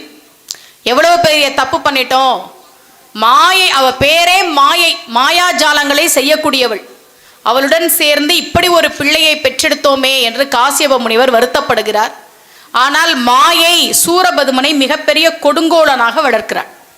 அவன்தான் தேவர்களை எல்லாம் விரட்டி அடிக்கிறான். பிரம்மனை பஞ்சாங்கம் படிக்க சொல்றான். இன்னைக்கு என்ன நட்சத்திரம், இதெல்லாம் பஞ்சாங்கம் படி. அப்பதான் தேவர்கள் எல்லாம் நினைக்கிறார்கள், எவ்வளவு நாளைக்கு இந்த கஷ்டத்தை நம்ம அனுபவிக்கணும். அதனால நம்ம சிவபெருமான் கிட்ட போய் முறையிடுவோம் அப்படின்னு சிவபெருமான் கிட்ட வர்றாங்க. நீங்க பார்த்தீங்கன்னா நம்முடைய புராணங்கள்ல எப்பெல்லாம் தேவர்களுக்கு கஷ்டம் வருதோ அப்பெல்லாம் சிவபெருமானை நோக்கி ஓடி வருவாங்க. ஆனா அமுதம் எடுத்தப்போ அவங்க யாரை நினைக்கல, சிவபெருமான நினைக்கல. என்ன பண்ணாங்க? அவங்களே சாப்பிட்டாங்களா? சாப்பிட்டுட்டு சிவபெருமானுக்கு என்ன கொண்டு வந்து கொடுத்தாங்க? விஷத்தை கொண்டு வந்து கொடுத்தாங்க. கடல்ல கலக்காத ஒரே ஆறு வைகை ஆறு. ஆறுனா கடல்ல போய் கலக்கணும்ல, எல்லாரும் கடல்ல போய் கலக்கும். ஆனா வைகை ஆறு கடல்ல கலக்காது, நிலப்பரப்புலே முடிஞ்சு போயிடும். ரொம்ப அழகா ஒரு புலவன் பாடுனா, ஆறுகளில் நன்றி உணர்வு உள்ள ஒரே ஆறு வைகை ஆறு. ஏன்னா வைகை ஆறு தோற்றுவித்தது யாரு? மீனாட்சி சொக்கநாத திருமணத்தின் போது குண்டோதரன் சாப்பிட்ட பிறகு அவன் தாகத்தை தணிப்பதற்காக வைகை என்று சிவபெருமான் சொல்ல அப்படி உருவானதானே வைகை. இந்த வைகை பார்த்துச்சான், என்ன உருவாக்குனதே சிவபெருமான் தான். ஆனா அந்த சிவபெருமானுக்கு விஷத்தை கொடுத்த பாவி கடல், அதனால அந்த கடலோடு நான் கலக்க மாட்டேன் என்று வைகை ஆறு வைராக்கியமாக கடலோடு கலக்காமல் இருக்கிறது. நன்றி உணர்வு உள்ள ஒரே ஆறு வைகை ஆறு. இப்ப சிவபெருமான் கிட்ட தேவர்கள் எல்லாரும் ஓடி வந்து நிற்கிறாங்க. இந்திரன்ல இருந்து எல்லாரும் வந்து கேட்டாங்க, எங்களை ரொம்ப சூரபதுமன் கஷ்டப்படுத்தினான், நீங்க தான் சாமி காப்பாற்றணும், உங்களை மாதிரியே ஒரு பிள்ளைய கொடுங்க அப்படின்னு கேட்டாங்க. ஆதியும் நடுவும் ஈரும் அருவமும் உருவமும் ஒப்பும் ஏதுவும் வரவும் போக்கும் இன்பமும் துன்பமும் இன்றி வேதமும் கடந்து நின்ற விமல ஓர் குமரன் தன்னை தரல் வேண்டும் நின்பால் நின்னையே தகர்க்க என்றனர். சிவபெருமான் கிட்ட வந்து தேவர்கள் எல்லாரும் சொல்றாங்க, சூரபதுமன் ரொம்ப கஷ்டப்படுத்துறான். இந்திரன் சொல்றான், நான் இந்திராணியோட சீர்காழி பக்கத்துல மாறு வேஷத்துல ஒளிஞ்சுக்கிட்டு இருக்கிறேன், எங்கள நீங்க தான் காப்பாத்தணும், அதற்கு உங்களை போலவே சக்தி உடைய ஒரு பிள்ளையை தாருங்கள் என்று தேவர்கள் கேட்கிறார்கள். சிவபெருமான் நிச்சயமாக அதற்கான காலம் வரும்போது நான் ஆவண செய்கிறேன் என்று வரம் கொடுக்கிறார். அப்போ அந்த நேரத்தில் தான் முருகப்பெருமான் இந்த உலகத்தில் அவதாரம் செய்ய போகிறார் என்பதற்கான நேரம் வந்திருக்கிறார். ஏன் ஒன்ன மாதிரியே ஒரு குழந்தை வேணும்னு கேட்டாங்க, நீயே வா சிவபெருமானேன்னு ஏன் கேட்கல? சிவபெருமான் கிட்ட வரம் வாங்கும் போது சூரபதுமன் ரொம்ப புத்திசாலித்தனமா ஒரு வரம் வாங்கினான். என்ன தெரியுமா? யாராலையும் எனக்கு மரணம் வரக்கூடாது, யாராலையும் மரணம் வரக்கூடாது, உங்களாலையும் எனக்கு மரணம் வரக்கூடாதுன்னு வாங்கினான். அவ்வளவு புத்திசாலி. அரக்கர்கள்லாம் அவ்வளவு புத்திசாலியா இருந்திருக்கிறார். இரணியன்னு ஒருத்தர் இருந்தானே, எப்படியெல்லாம் வரம் கேட்டான் தெரியுமா? எனக்கு சாவே வரக்கூடாதுன்னு வரம் கேட்டான்ல, எப்படியெல்லாம் புத்திசாலித்தனமா வரம் கேட்டான் தெரியுமா? பகல்ல சாகக்கூடாது, இரவுல சாகக்கூடாது, வீட்டுக்குள்ள சாகக்கூடாது, வீட்டுக்கு வெளியில சாகக்கூடாது, மனுஷனால சாகக்கூடாது, மிருகங்களால சாகக்கூடாது, பறவையால சாகக்கூடாது, வானத்துல சாகக்கூடாது, பூமியில சாகக்கூடாது, ஆயுதங்களால சாகக்கூடாது, நெருப்புல சாகக்கூடாது, நீர்ல சாகக்கூடாது, காற்றுல சாகக்கூடாது, இப்படியெல்லாம் வரம் வாங்கினான். எவ்வளோ ஒரு புத்திசாலியா இருந்தா எதாலெல்லாம் ஒரு மனுஷனுக்கு மரணம் வருமோ அதெல்லாம் போட்டு இதன் மூலமாக எனக்கு மரணம் வரக்கூடாதுன்னு கேட்பான். ஆனா எதெல்லாம் அவன் கேட்டானோ அதை வச்சுதான் நரசிம்மர் அவனை முடித்தார். வானத்திலையும் சாகக்கூடாது, பூமியிலையும் சாகக்கூடாது, மடியில வச்சு கொன்னார். வீட்டுக்கு உள்ளேயும் சாகக்கூடாது, வெளியிலையும் சாகக்கூடாது, வாசப்படியில வச்சு கொன்னார். பகல்லையும் சாகக்கூடாது, இரவுலையும் சாகக்கூடாது, சாயந்தரம் பிரதோஷ நேரத்துல வச்சு கொன்னார். மனுஷனாலையும் சாகக்கூடாது, மிருகத்தாலையும் சாகக்கூடாது, பாதி மனுஷன் பாதி மிருகம் நரசிம்மமா வந்தார். எந்த ஆயுதத்தாலையும் சாகக்கூடாது, தன்னுடைய நகத்தாலேயே வதம் செய்தார். தன்னை பெரிய புத்திசாலியாக நினைத்து கொண்டு இரணியன் எப்படியெல்லாம் வரம் வாங்கினானோ அதை வைத்தே அவனை நரசிம்மர் வதம் செய்தார். பிரகலாதன் சொல்றான் இரணியன் கிட்ட, பெருமாள் எங்க இருக்கிறார் நான் கேட்கிறேன். சாணினும் உளன் ஓர் தன்மை அணுவினை சத கூறியிட்ட கோணினும் உளன் மாமேறு குஞ்சினும் உளன் இன்னின்ற தூணினும் உளன் நீ சொன்ன சொல்லினும் உளன். எங்க இருக்கா நான் கேட்கிறேன். எல்லா இடத்துலயும் இருக்கான்னு பிரகலாதன் சொன்ன உடனே இந்த தூண்ல இருக்கானா பாப்போன்னு தூணை அடிச்சா நரசிம்மர் வந்துட்டார். பெருமாளினுடைய அவதாரங்கள்ல தாயின் கர்ப்பத்தில் வராத அவதாரம் எதுன்னா நரசிம்ம அவதாரம். நீங்க எல்லா கடவுளுமே தாயின் கர்ப்பத்தில் வந்திருக்கதை நீங்க பார்க்கலாம். சிவபெருமான விட்டுருங்க, அவர் பிறவா யாக்கை பெரியோன். பெருமாளுடைய அவதாரங்கள்ல நீங்க பாருங்க, ராமரா வரும்போது, கிருஷ்ணரா வரும்போது, வாமனனா வரும்போது அவர் தாயின் கர்ப்பத்துல வர்றார். மகாலட்சுமி தாயார் நீங்க யார் வயிற்றிலும் பிறந்ததா நீங்க பார்க்க முடியாது. வையிர் கதிர் வடி வேலோனை வாழ்த்தி நொய்யிர் பிளவளவேனும் பகிர்மின்கள் நுங்கட்கு இங்கன் வெயிற்கு ஒதுங்க உதவா உடம்பின் வெறு நிழல் போல் கையில் பொருள் உதவாது கான் கடை விழிக்கேன்னர். நீங்க நிறைய பொருள் வச்சிருக்கலாம், நிறைய பணம் வச்சிருக்கலாம், 10 வீடு கட்டி வாடகைக்கு விடலாம், கோடிக்கணக்கில் சொத்து வச்சிருக்கலாம். ஆனா உன் உடம்போட நிழல்ல உன் உடம்பு போய் நிக்க முடியுமா? வெயில்ல எங்க போறதுன்னு தெரியாம நிக்கிறீங்க, வெயில் கொளுத்துது, உங்க உடம்புல இருந்தே ஒரு நிழல் உங்க முன்னாடி நிக்குது, அந்த நிழல்ல உன்னால போய் நிக்க முடியுமான்னு கேட்கிறார். ஓ உடம்போட நிழல்ல எப்படி உன்னால போய் நிக்க முடியாதோ அது மாதிரி நீ கோடிக்கணக்கில் பணம் வச்சிருக்கலாம், 1000 பவுன் வச்சிருக்கலாம், நிறைய செல்வம் வச்சிருக்கலாம், அதை வச்சுக்கிட்டு நீ கடவுளை வந்து சேர்ந்துட முடியாது.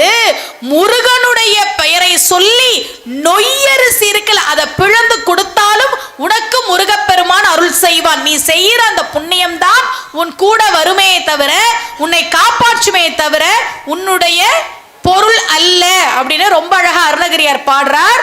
வையர் கதிர் வடிவேலனை வாழ்த்தி வரிஞர்க்கு என்றும் நொய்யர் பிளவளவேனும் பகிர்மின்கள். எல்லா தெய்வங்களும் பிறந்தார்கள் ஒரு தாயினுடைய கர்ப்பத்தை தேர்ந்தெடுத்து. ஆனா மகாலட்சுமி பிறக்கலன்னு சொன்னேன். மகாலட்சுமி தாயார நீங்க வரலாறு எடுத்து பார்த்தீங்கன்னா குழந்தையாகத்தான் அவர் வந்திருக்கிறார். ஆண்டாள் பார்க்கிறோம், ஆண்டாள் குழந்தையாகத்தான் வந்தாள். அதே மாதிரிதான் பார்வதி தேவி நீங்க மலையத்துவஜன் மகளாக மதுரைக்கு மீனாட்சியாக அவதாரம் செய்த போதாக இருக்கட்டும், தக்ஷனுக்கு மகளாக வந்த போதாக இருக்கட்டும், பார்வதராஜனுக்கு மகளாக வந்த போதாக இருக்கட்டும், அன்னை பார்வதி தேவி குழந்தையாகத்தான் வந்தாலே தவிர ஒரு தாயினுடைய கர்ப்பத்தில் பிறந்ததாக நம்முடைய புராணங்களை எங்கேயுமே சொல்லலை. ஏன் அப்படின்னா அம்பாளை மகாலட்சுமி தாயாரை கர்ப்பத்தில் சுமக்கிற அளவுக்கு நாமெல்லாம் பெரியவங்க கிடையாது. எல்லா இடத்துலையும் அம்பாள் குழந்தையாகத்தான் வந்தாள். அன்னை பார்வதி தேவி தக்ஷனுடைய மகளாக வளர்கிறாள். அவளுடைய பெயர் தாட்சாயினி. அவள் தக்ஷனுக்கு மகளாக பிறந்த போது தாட்சாயினி, பர்வதராஜனுக்கு மகளாக பிறந்த போது பார்வதி தேவி, மதங்க முனிவருக்கு மகளாக பிறந்த போது மாதங்கி, காத்தியாயனுக்கு மகளாக பிறந்த போது அவளுடைய பெயர் காத்தியாயினி, இமவான் மகள் என்பதால் ஹேமாவதி, மலையத்துவஜன் மகளாக பிறந்த போது தடாதகை பிராட்டி. தக்ஷனுக்கு மகளா பிறந்துட்டா. சிவபெருமானுக்கு பார்வதி தேவியை கல்யாணம் பண்ணி கொடுத்தான். பார்வதி தேவிக்கு பிறகு தாட்சாயினிக்கு பிறகு தக்ஷனுக்கு 27 பெண்கள் பிறந்தாங்க. அந்த 27 பெண்களும் யாருன்னா நம்ம 27 நட்சத்திரம்ன்றோமே, அஸ்வினி பரணி கார்த்திகையில ஆரம்பிச்சு ரேவதி வரைக்கும் இருக்கக்கூடிய 27 நட்சத்திரங்களும் தக்ஷனுக்கு அன்னை பார்வதி தேவிக்கு பிறகு பிறந்தவர்கள். இதுல ரோகிணின்னு ஒரு நட்சத்திரம் இருக்குல்ல, கிருஷ்ணர் பிறந்தது ரோகிணி நட்சத்திரத்துல. ரோகிணியாக இருக்கக்கூடியவளை சந்திரன் விரும்பினான். இப்ப சந்திரன் போய் தக்ஷன் கிட்ட கேட்டான், நான் ரோகிணிய விரும்புறேன், எனக்கு ரோகிணிய கல்யாணம் பண்ணி கொடுங்க. தக்ஷன் சொன்னான், பா ரோகிணியை மட்டும் நீ கல்யாணம் பண்ணிக்குவ, மீதி 26 பேரை நான் எப்படி கல்யாணம் பண்ணி கொடுக்கறது, ரொம்ப கஷ்டம், பேசாம எல்லாரையும் சேர்த்து நீயே கல்யாணம் பண்ணிக்கங்க. கல்யாணம் பண்ணிட்டானா. ஆனா அதுல ரோகிணி மேலதான் ரொம்ப விருப்பமா இருந்தானா. இந்த கதையெல்லாம் பாருங்க, ஜோதிடமும் ஆன்மீகமும் ஒன்றுக்கொன்று தொடர்புடையது. ஏன் 27 நட்சத்திரங்களும் சந்திரனுக்கு மனைவின்னு வச்சாங்கன்னா, சந்திரன் ஒவ்வொரு நட்சத்திரத்திலையும் பயணம் பண்ணும்.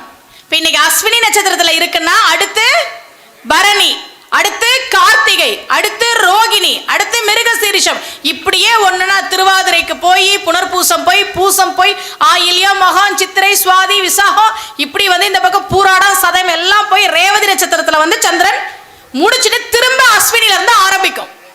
எல்லா நட்சத்திரங்களுக்கும் சந்திரன் பயணம் செய்கிறான். அதுல ரோகிணி நட்சத்திரத்துல அவன் உச்சம் பெறுகிறான்.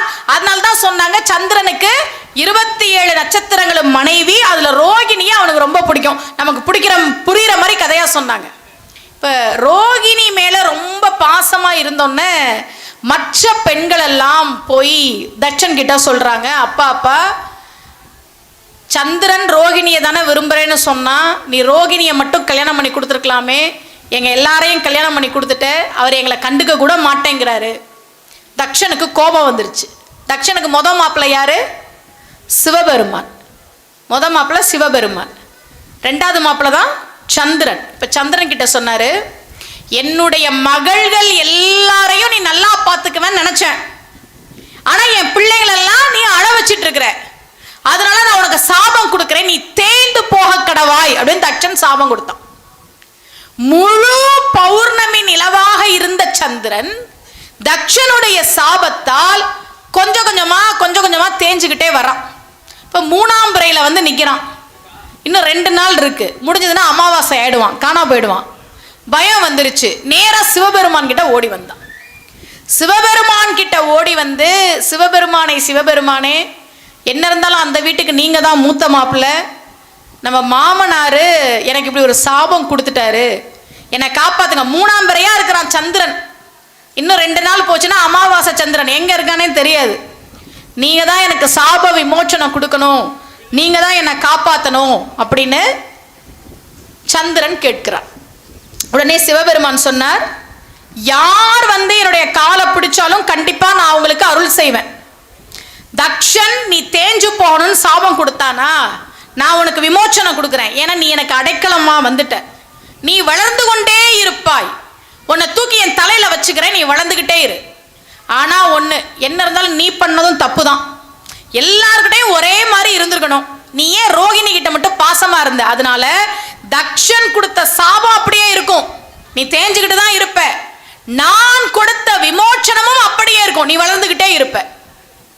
இதுக்கு மேல தக்ஷன் உன்னை எதுவும் பண்ண முடியாது, நான் என் தலையில தூக்கி வச்சுக்கிறேன். சிவபெருமான் சந்திரனை தலையிலே தூக்கி வைத்துக் கொண்டார். நான் பல மேடைகளில் சொல்ற செய்தி நான் சொல்றேன், கந்தபுராணம் சொல்ற கதைன்றதுனால. நம்ம மயிலோசை சேனல்லையே அவங்க கவர் வந்தப்ப நான் 2-3 மேடையில் சொன்னேன். சிவபெருமான் ஒவ்வொரு கோயிலையும் ஒரு தாண்டவம் ஆடினார். திருவாலங்காட்டில் அவர் ஆடின தாண்டவத்துக்கு பேர் ஊர்த்துவ தாண்டவம். இன்னைக்கு வரைக்கும் எல்லாரும் அந்த நடனத்தை பத்தி தப்பு தப்பு தப்பு தப்பு ஆபாசமா ஒரு கதையை சொல்லிட்டு இருக்கிறாங்க. நான் உங்களுக்கு விளக்கம் கொடுக்கிறேன் பாருங்களேன். என்ன தெரியுமா சொல்றாங்க, அந்த ஊர்ல இருக்கிறவங்களே சொல்றாங்க, சிவபெருமானுக்கும் காளிக்கும் நடன போட்டி நடந்துச்சு. சிவபெருமான் அவர் ஜெயிக்கணும்ன்றதுக்காக தன்னுடைய காலை தூக்கி தலையில வச்சார். பார்வதி தேவி, நான் ஒரு பொண்ணு, நான் எப்படி இப்படி பண்றதுன்னு கூனி குறுகி நின்னா சிவபெருமான் ஜெயிச்சிட்டாரு. அதுதான் ஊர்த்துவ தாண்டவன்ற ஒரு கதையை தானே இப்ப வரைக்கும் உங்களுக்கு சொல்லிட்டு இருக்காங்க. சிவபெருமான் அப்படி செய்யற கடவுளா? தன்னுடைய உடலில் ஒரு பாகத்தை தன்னுடைய மனைவிக்கு கொடுத்தவன் நீ ஜெயிக்க கூடாதுன்னு நினைப்பானா சிவபெருமான்? அல்லது பார்வதி தேவிக்கு சக்தி இல்லையா? சக்தி இல்லையே சிவன் இல்லை, இவை இல்லாம சிவபெருமானே கிடையாது. ஏன் இந்த கதையை நம்ம இவ்வளவு தப்பா சொல்றோம்? உண்மையான கதை என்ன தெரியுமா? இப்ப நான் சொன்ன அந்த சந்திரனுடைய கதையில தான் நமக்கு விளக்கம் கிடைக்குது. அந்த ஊர்ல இருக்கிறவங்களே இப்படிதான் சொல்றாங்க, நம்ம பாட்டியில இருந்து அம்மால இருந்து இப்படிதான் தப்பு தப்பு தப்பு தப்பா கதையை சொல்லிட்டு இருக்கிறாங்க. உண்மை என்ன தெரியுமா? சிவபெருமானும் காளியும் நடனம் ஆடினாங்க. ஆனா அவங்க தனித்தனியா நடனம் ஆடல, போட்டியா ஆடல, ஒரே உருவமா அர்த்தநாரீஸ்வரரா இருந்து நடனம் ஆடினாங்க. இதை யாரு சொல்றாருன்னா அருணகிரிநாதர் திருப்புகள்ல சொல்றார். அதல சேடனார் ஆட அகில மேரு மீதாட அபின காளி தானாட. அபின காளிங்கிறார், அதாவது சிவபெருமானோடு சேர்ந்தே இருக்கக்கூடிய காளி. ஒரு கோவில்ல சிலை உடைஞ்சிருச்சுன்னா பின்னம் ஆயிருச்சும்போம். பின்னம்னா என்ன? பிரிஞ்சு இருக்கிறது. அபினம்னா என்ன? சேர்ந்து இருக்கிறது. திருப்புகழ்ல அருணகிரியார் சொல்றார், காளி பின்னமா ஆடல, பிரிஞ்சு ஆடல, அபினமா சிவபெருமான் உடம்போட சேர்ந்தேதான் ஆடுனா. அதல சேடனார் ஆட அகில மேரு மீதாட அபினக்காளி தானாட அவளோடு அன்று அதிர வீசி வாதாடும் விடையில் ஏறுவார் ஆட அருகு பூத வேதாளம் அவையாட வனஜ மாமியார் ஆட மதுர வாணி தானாட மலரில் வேதனார் ஆட நெடிய மாமனார் ஆட மருவு வானுலராட மயிலும் ஆட நீயும் ஆடி வரவேணும். இதுதான் பாட்டு. அருணகிரியார் சொல்லிட்டார், அபினக்காளி ரெண்டு பேரும் சேர்ந்து ஆடிட்டு இருக்கிறாங்க. அப்போ சந்திரன் கால்ல வந்து விழுந்தானா. கந்தபுராணத்துல பாக்குறோமே, தக்ஷன் யாகம் பத்தி, தக்ஷனுடைய சாபத்தால் தேய்ந்து கொண்டே இருந்த சந்திரன் இவன் நடனம் ஆடிட்டு இருக்கான். சிவபெருமான் காளியோடு சேர்ந்து கால்ல வந்து விழுந்து என்னை காப்பாத்துப்பான்னு கதறான் சந்திரன். அப்போ நடனம் ஆடிக்கொண்டிருந்த சிவபெருமான் தன் காலில் விழுந்த சந்திரனை தூக்கி அப்படியே தலையில் வைத்தார். காளி பார்த்தா, பார்வதி பார்த்தா, உன் கால்ல விழுந்தவனை தூக்கி தலையில வைக்கிறியேப்பா, இந்த கருணை எனக்கு கூட வருமானு தெரியலையே, என்னால கூட இதை செய்ய முடியுமான்னு தெரியலையேன்னு ஒதுங்கி நின்னாலாம். இதுதான் கதை. இப்ப தக்ஷன் எங்க இருக்கான்? தக்ஷனுடைய சாபம் வாங்கின சந்திரன் எங்க இருக்கான்? சிவபெருமான் தலையில். இப்ப தக்ஷனுக்கு விஷயம் போயிடுச்சு. நான் சாபம் கொடுத்த சந்திரனுக்கு இந்த சிவபெருமான் சாப விமோச்சனம் வேற கொடுப்பாரா? என்ன பண்றேன் பாரு, இந்த சிவபெருமான நான் அவமானப்படுத்தணும் அப்படின்னு தக்ஷன் முடிவு பண்ணான். அதுக்கு முன்னாடி பார்வதி தேவியை கல்யாணம் பண்ணி கொடுத்தது எதுக்கு தெரியுமா? ஏன் தாக்ஷாயினிய சிவபெருமானுக்கு கல்யாணம் பண்ணி கொடுத்தாரு தெரியுமா? அப்போ அவருக்கு ரொம்ப வசதி இல்லை தக்ஷனுக்கு. சிவபெருமானுக்கு அம்மா கிடையாது, அப்பா கிடையாது, இருக்கிறது சுடுகாட்டில், போட்டுக்கிறது புலித்தோலை, விபூதி எடுத்து பூசிக்குவாரு. அதனால செலவே இல்லாத மாப்பிள்ள அப்படின்னு தாட்சாயினிய கல்யாணம் பண்ணி கொடுத்தான் தக்ஷன்.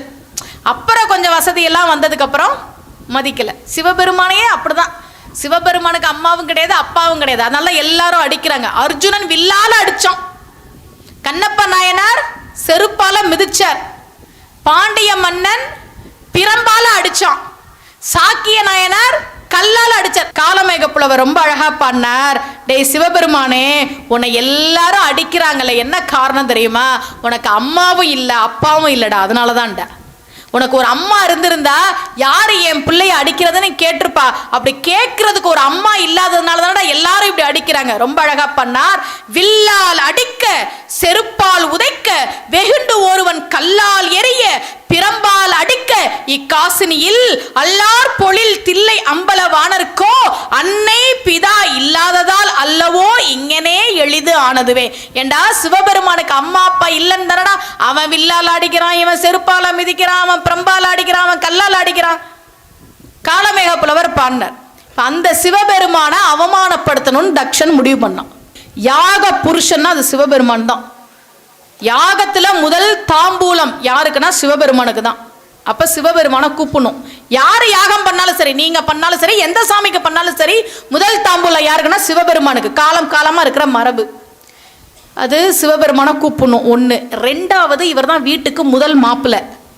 முதல் மாப்பிள்ளை இல்லாம எந்த ஒரு காரியமும் நம்ம செய்ய மாட்டோம் வீட்டில். யோசிச்சான் தக்ஷன், சிவபெருமானை அவமானப்படுத்தணும்னா சிவபெருமான் இல்லாம யாகம் பண்ணணும் அப்படின்னு எல்லாரையும் கூப்பிடுறான். எல்லாரும் வந்துட்டாங்க. ஏன் வந்தாங்கன்னு சொல்லுங்க. இப்ப தக்ஷன் பணக்காரன், யாகம் ஏற்பாடு பண்ண உடனே எல்லாரும் வந்துட்டாங்க. சிவபெருமானுக்கு அழைப்பு இல்லை. வீட்டுக்கு முதல் மாப்பிள்ளை அவரை விட்டுருங்க, மனைவி பார்வதி தேவி, அப்பா யாகம் பண்றார், வீட்டுக்காரரை கூப்பிடல, வருத்தம் இருக்கும்ல. சிவபெருமான்கிட்ட யாகம் பண்றாரு எங்க அப்பா, உங்களுக்கு ஒரு மரியாதை உண்டா? நீங்க தானே மாப்பிள்ள, ஊர் உலகத்தில் இருக்கிறவெல்லாம் வந்துட்டான், நீங்க வர வேணாம், நான் போயிட்டு வரேன். சிவபெருமான் சொன்னார், நில், போகாத. இல்லை, நான் போவேன். எங்க அப்பா யாகம் பண்றதுக்காகன்னு போல. ஏன்பா, யாக புருஷனே என் வீட்டுக்காரர் தானே, இந்த வீட்டுக்கு மாப்பிள்ளையே என் வீட்டுக்காரர் தானே, அவரை விட்டுட்டு எப்படிப்பா நீ யாகம் பண்ணுவ? இது சரியான நாக்கு புட்டிங்கிற மாதிரி நான் கேட்டுட்டு வரேன் அப்படின்னு கிளம்புறான். சிவபெருமான் சொல்ற, போனா வராத. கிளம்பி வந்தாங்க, யாகம் நடக்குது. இப்போ கேட்ட அப்பா கிட்ட, எப்படிப்பா என்னுடைய கணவர் இல்லாம இந்த யாகம் நடத்துறீங்களே, இது சரியா? இப்ப தக்ஷன் சிவபெருமான ஏளனமா பேசுறான். அவன் சுடுகாட்டில் இருக்கிற பையன், ஒன்றுக்கும் உதவாத பையன், அம்மா அப்பா இல்லாத அனாத பையன், அவன் எதுக்கு இந்த யாகத்துக்கு வரணும்? ஏன் பெருமை என்ன, என் மகிமை என்ன, நீ எதுக்கு இங்க வந்த அப்படின்னு தக்ஷனே பேசுறான். அந்த வீட்டு பொண்ணு, மூத்த பொண்ணு, மரியாதை இல்லை, மதிக்கல, யாரும் மதிக்கல. இந்த சிவ நிந்தனைகளை கேட்ட உடனே பார்வதி தேவியில தாங்க முடியல, அந்த யாகத்தில விழுந்துட்டான். அப்பதான் சிவபெருமான் அகோர வீரபத்ரரை அனுப்புறார், காளி அனுப்புறார். யாகம் தடைபடுது, யாகத்தை எல்லாம் வீரபத்ரரும் காளியும் கடைச்சு போடுறாங்க. இப்போ நெருப்புல விழுந்த அந்த பார்வதி தேவியை சிவபெருமான் எடுத்துக்கொண்டு ருத்ர தாண்டவம் ஆடுகிறார். ஆடிக்கிட்டே இருக்கிறார், பல நாட்கள் ஆடுறார். மகாவிஷ்ணு பார்த்தார், பெருமாள், அவருக்கு தங்கச்சி. இந்த உலகம் நல்லா இருக்கணும்னா இவங்க 2 பேரும் உலக உயிர்களை பார்த்துக்கிட்டு இருக்கணும், அவரை காப்பாற்றணும். இந்த அம்மா சக்தியா இருக்கணும். அந்த அம்மா நெருப்புல விழுந்துருச்சு தங்கச்சி, இவர் தூக்கி வச்சுட்டு ஆடிட்டு இருக்கிறார். இந்த உலகம் என்ன ஆகிறது, உலக இயக்கம் என்ன ஆகுறதுன்னு தன் கையில் இருந்த சக்கரத்தால பார்வதி தேவியின் உடல் மீது இப்படி வீசினார். அந்த சக்கரம் பார்வதி தேவியினுடைய உடம்பை பல பாகமாக பிரித்து அது ஒவ்வொரு இடத்துல விழுந்துச்சு. அதுக்குதான் சக்தி பீடங்கள்னு பேரு. இந்தியாவில் 51 சக்தி பீடங்கள்னு சொல்றோமே, அது என்னன்னா பார்வதி தேவியோட உடல் பாகங்கள் விழுந்த இடம். நாம ஒரு கோயிலை கட்டி சக்தி பீடம்னு பேர் வச்சுக்கலாம். புராணம் சொல்ற கணக்கின்படி பார்வதி தேவியுடைய உடல் பாகங்கள் விழுந்த இடம் தான் சக்தி பீடம். இந்தியா முழுக்க இருக்கு. இந்தியா முழுக்க நீங்க நேபாளத்துல இருந்து ஆரம்பிச்சு கன்னியாகுமரி வரைக்கும் சக்தி பீடங்கள் இருக்கு. பார்வதி தேவியோட உடல் பாகங்கள் விழுந்த இடம். அதனாலதான் சக்தி பீடங்கள்ல போய் வழிபாடு செஞ்சா ரொம்ப சிறப்பு அப்படின்னு சொன்னாங்க. சிவபெருமானுடைய அருளால் அவள் மீண்டும் உயிர்த்தெழுந்து வந்தாள். அவ சொன்னா, எனக்கு இந்த தாட்சாயினின்ற பேரோட இருக்கிறது பிடிக்கல. தக்ஷன் உங்களை அவமானப்படுத்தினான், உங்களை ரொம்ப இழிவா பேசினான். அவனுடைய மகளாக பிறந்து பேரையே நான் வச்சுக்கிட்டு இருக்கேனே, எனக்கு இது பிடிக்கல. அதனால இந்த உடல் எனக்கு வேணாம், தாட்சாயினின்ற இந்த பிறப்பு எனக்கு வேணாம் அப்படின்னு ரொம்ப அழகா பார்வதி தேவி சிவன் கிட்ட வேண்டுதல் வைக்கிறா. எனக்கு இந்த உடல் வேணாம், தாட்சாயன் என்ற பேர் வேணாம். தற்பர நினை இகழ் தக்கன் தன்னியை பிற்பகல் வளர்ந்தவன் பயந்த மாதன சொற்படு நாமமும் சுமந்து உள்ளேன் இனி நான். இனி ஒரு நிமிஷம் கூட தாட்சாயினின்ற பேரை சுமந்துட்டு நான் இருக்க மாட்டேன். தக்ஷனுடைய பேர், மகளுன்ற பேர் எனக்கு வேணாம். நான் போய் மறுபடியும் மகளா பிறந்து வரணும். அப்பதான் சிவபெருமான் சொல்றார், பர்வதராஜன் அவனுக்கு குழந்தை வேணும்னு சொல்லி தவம் இருக்கிறான், நீ அவனுக்கு பிள்ளையாக போய் பிற என்று சொன்னவுடன் அன்னை பார்வதி தேவி இமயமலையிலே மானசரோவர் ஏரியிலே 1000 தாமரை மலர்கள் கொண்ட 1000 தாமரை இதழ் கொண்ட அந்த தாமரை மலரில் சங்கு வடிவில் அவதாரம் செய்தாள். பர்வதராஜனும் மேனையும் எடுத்து வளர்க்கிறார்கள். பர்வதராஜருடைய மகள் என்பதால் தான் அவளுக்கு பெயர் பார்வதி. இப்ப தக்ஷன் யாகம் முடிஞ்சு அந்த உடல் வேணா அப்படின்னு பார்வதி தேவி அடுத்த அவதாரத்தை எடுத்தாச்சு. சரியா? இப்பதான் தேவர்கள் என்ன கேட்டுட்டு போயிருக்கிறாங்க, உங்களை மாதிரியே ஒரு பையன் சூரபதுமனை வதம் பண்றதுக்கு எங்களுக்கு வேணும் அப்படின்னு கேட்டிருக்கிறாங்க. இப்ப அன்னை பார்வதி தேவி வளர்ந்து கொண்டே இருக்கிறாள். ஒரு 5 வயது வருகிற போது, நான் சிவபெருமான் தான் எனக்கு கணவரா வேணும் அப்படின்றதுக்காக நான் போய் தவம் இருக்க போறேன் அப்படின்னு தவம் இருக்க போறான். அதை மேனை தடுக்கிறாள். பர்வதராஜனுக்கு வருத்தம், என் குழந்தை இப்படி எங்க கூட வளரும் நினைச்சா அது போய் தவம் பண்றேன்னு சொல்லுதேன். பார்வதி தேவி குழந்தையா வளர்ந்துட்டு இருக்கிறாங்க, அவங்க திரும்ப இங்க வரணும். அது வரைக்கும் சிவபெருமான் சனகாதி முனிவர்களுக்கு தட்சிணாமூர்த்தி ஆயிருந்து ஞானத்தை உபதேசம் செய்து கொண்டிருக்கிறார். தேவர்கள் பார்த்தாங்க, இந்த சிவபெருமான் ஒரு பிள்ளைய உருவாக்கி சூரபதுமனை அழிக்கிறதுக்கு நமக்கு கொடுப்பார்னு பார்த்தா அம்மா போய் தவம் பண்ணிட்டு இருக்குது. அப்பா சனகாதி முனிவர்களுக்கு தட்சிணாமூர்த்தியா உட்காந்து உபதேசம் பண்ணிட்டு இருக்கிறாரு. இவங்க 2 பேர் இப்படி ஆளுக்கு ஒரு பக்கமா இருந்தா எப்ப அவங்களுக்கு பிள்ளை வர்றது, எப்ப நாம சூரபதுமனோட கொடுமையிலிருந்து தப்பிக்கிறது, இதுக்கு என்ன பண்ணலாம் அப்படின்னு எல்லாருமா சேர்ந்து ஒரு சதி திட்டம் தீட்டுறாங்க. இந்த சதி திட்டம் தீட்டுறதெல்லாம் அந்த காலத்திலே இருந்திருக்குது. சதி திட்டம் தீட்டி மன்மதன் கிட்ட போய் பேசுறாங்க. பா அவரு உபதேசம் பண்ணிட்டு இருக்கிறாரு தட்சிணாமூர்த்தி. எந்த மொழியில தட்சிணாமூர்த்தி உபதேசம் செய்தார்னா மௌனமான மொழியில, பேசவே இல்லை. சனகாதி முனிவர்கள் வந்து உட்கார்ந்து இருக்கிறாங்க. அன்னை பார்வதி தேவி தவம் செய்கிறாள். அவள் குழந்தையாக அவதாரம் செய்து வளர்ந்து கொண்டிருக்கிறாள். இங்க சிவபெருமான் சனகாதி முனிவர்களுக்கு உபதேசம் செய்கிற போது எந்த மொழியில பண்ண பேசவே இல்லை. சனகாதி முனிவர்கள் அப்படித்தான் தட்சிணாமூர்த்தியிடம் பாடம் படித்தார்கள். சின்முத்திரையோட உட்காந்துட்டார், ஒரு வார்த்தை பேசல. அவர்கள் அவரை பார்த்துக்கிட்டே இருந்தாங்களே தவிர ஒரு வார்த்தை பேசல. இப்ப தேவர்கள், இந்திரன், பிரம்மன் எல்லாரும் சேர்ந்து ஒரு முடிவு எடுக்கிறாங்க, இதை எப்படியாவது கலைக்கணும். இவர் உபதேசம் பண்ண போனார்ல, சனகாதி முனிவர்களுக்கு உபதேசம் பண்ண போனார்ல சிவபெருமான். அப்ப நந்தின்னு ஒருத்தர் இருக்கிறாரு, அவருக்கு வாயில் காப்போனாக இருக்கக்கூடியவர் நந்தியம் பெருமான். நந்திகிட்ட சொன்னார், பாரு யார் வந்தாலும் விடாத, நான் சனகாதி முனிவர்களுக்கு உபதேசம் பண்ண போறேன், பார்வதியும் இல்லை, யார் வந்தாலும் விட்டுறாத, ஆனா என்னை தேடி மன்மதன் வருவான், அவனை மட்டும் விடு. அப்ப என்னன்னா மன்மதன் வருவான்றது சிவபெருமானுக்கு தெரிஞ்சிருச்சு. மன்மதன் வந்தா மட்டும் வர சொல்லு. அது என்னைக்கு வருவான்னு தெரியுமா? சனகாதி முனிவர்களுக்கு நாம் பாடம் எடுத்து முடிக்கிற அந்த கடைசி நாள்ல வருவான். மன்மதன் வருவான்றது தெரிஞ்சிருச்சு சிவபெருமானுக்கு, என்னைக்கு வருவான்றதும் தெரிஞ்சிருச்சு. இப்போ சரி நந்தி தயாரா இருக்கிறார். இப்போ இவங்கெல்லாம் ஒரு குழு கூட்டி ஒரே வழி நிஷ்டையில் இருக்கக்கூடிய தட்சிணாமூர்த்தி மீது மன்மதன் 5 மலர் அம்புகளை போடணும். அந்த மலர் அம்புகள் பட்ட உடனே அவரு நிஷ்டையிலிருந்து வெளிவந்து அன்னை பார்வதி தேவியை தேடி போவார். அதன் பிறகுதான் முருகப்பெருமான் அவதாரம் செய்வான் அப்படின்னு இவங்கெல்லாம் ஒரு முடிவு எடுத்துட்டு பிரம்மன் கிட்ட அந்த பொறுப்பை ஒப்படைக்கிறாங்க. நீ தான் போய் மன்மதன் கிட்ட பேசணும், போய் முருகப்பெருமான் மேல சிவபெருமான் மேல அம்பு போடு அப்படின்னு மன்மதன் கிட்ட சொல்லணும் அப்படின்னு அந்த பொறுப்பை பிரம்மன் கிட்ட கொடுக்குறாங்க. பிரம்மன் மன்மதன் கிட்ட வரார்.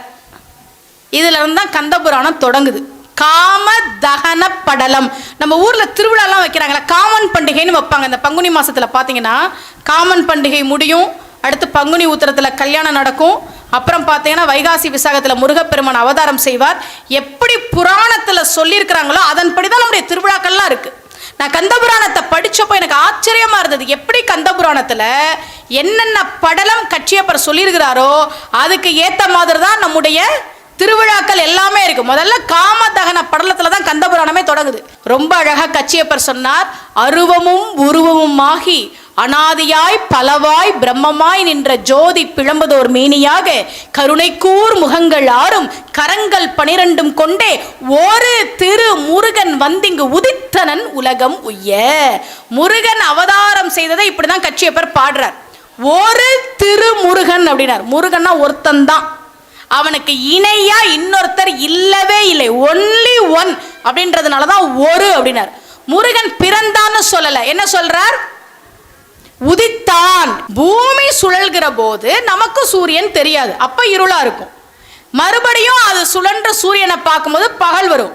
சூரியன் எப்பவுமே இருக்குது, நமக்கு தெரிகிறது இப்பதான், அதனாலதான் உதிக்கிறது. அப்ப என்னன்னா முருகப்பெருமான் புதுசா பிறக்கல, அவன் ஏற்கனவே இருக்கிறான்.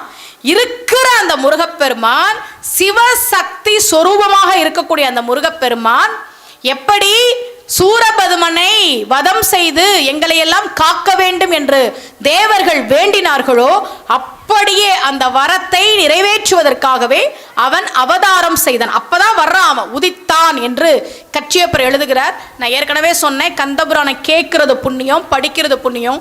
இந்த இந்திராணி என் மாங்கல்யம் பறிபோக போகிறதுன்னு அழுதாலாம். சூரபதுமன் விடமாட்டான், என் மாங்கல்யம் பறி போயிருச்சு அப்படின்னு அழுதாலாம் இந்திராணி. அந்த இந்திராணியினுடைய அழுகையை சரி செய்து இந்திரா உன்னுடைய இந்திரன் வச்சுக்கோ அப்படின்னு இந்திரனை கொடுத்து தேவலோகத்தை மீட்டு கொடுத்து அவளுக்கு மாங்கல்ய பாக்கியத்தை நிலையாக கொடுத்தானா முருகப்பெருமான். ரொம்ப அழகா அருணகிரியார் பாடுறார். சந்தான புஷ்ப பரிமல கிண்கிணி முக சர்மைகள அமிர்த பிரபா சந்திரசேகர மூஷிகாரோட வெகுமோக சத்தியப்பிரிய ஆலிங்கன சிந்தாமணி கரச கரகடக்க போல திரியம்பக விநாயகன் முதல் சிவனை வலம் வரும் அளவில் உலகடைய நொடியில் ஒரு சித்திரக்கலாப மயிலாம் மந்தாகினி பிரப வதரங்க விதரங்க வனசரோதய கிருத்திகா வரப்புத்திர ராஜீவ பரியங்க தந்திய மந்திராணி மங்கிலிய தந்து ரக்ஷாபர இந்திராணி மங்கிலிய தந்து ரக்ஷாபரண இகழ்வேல் வினோதன் அருள்கூர் இமயகிரி குமரி மகன் ஏறு நீலகிரீவ ரத்ன கலாப மயிலேன் பண்ணார். என்ன பாடுறார் அருணகிரியார்? இந்திராணியுடைய மாங்கல்யத்தை காப்பாற்றி கொடுத்தவனே, இந்திரனுக்கு அவனுடைய தேவலோகத்தை மீட்டு கொடுத்தவனே, தேவர்களின் துன்பத்திலிருந்து அவனை விடுவித்தவனே என்று பாடுகிறார் அருணகிரியார். இந்த கலிகாலத்திலும் எத்தனையோ அற்புதங்களை செய்து கொண்டிருக்கக்கூடிய ஒரு முருகப்பெருமான்.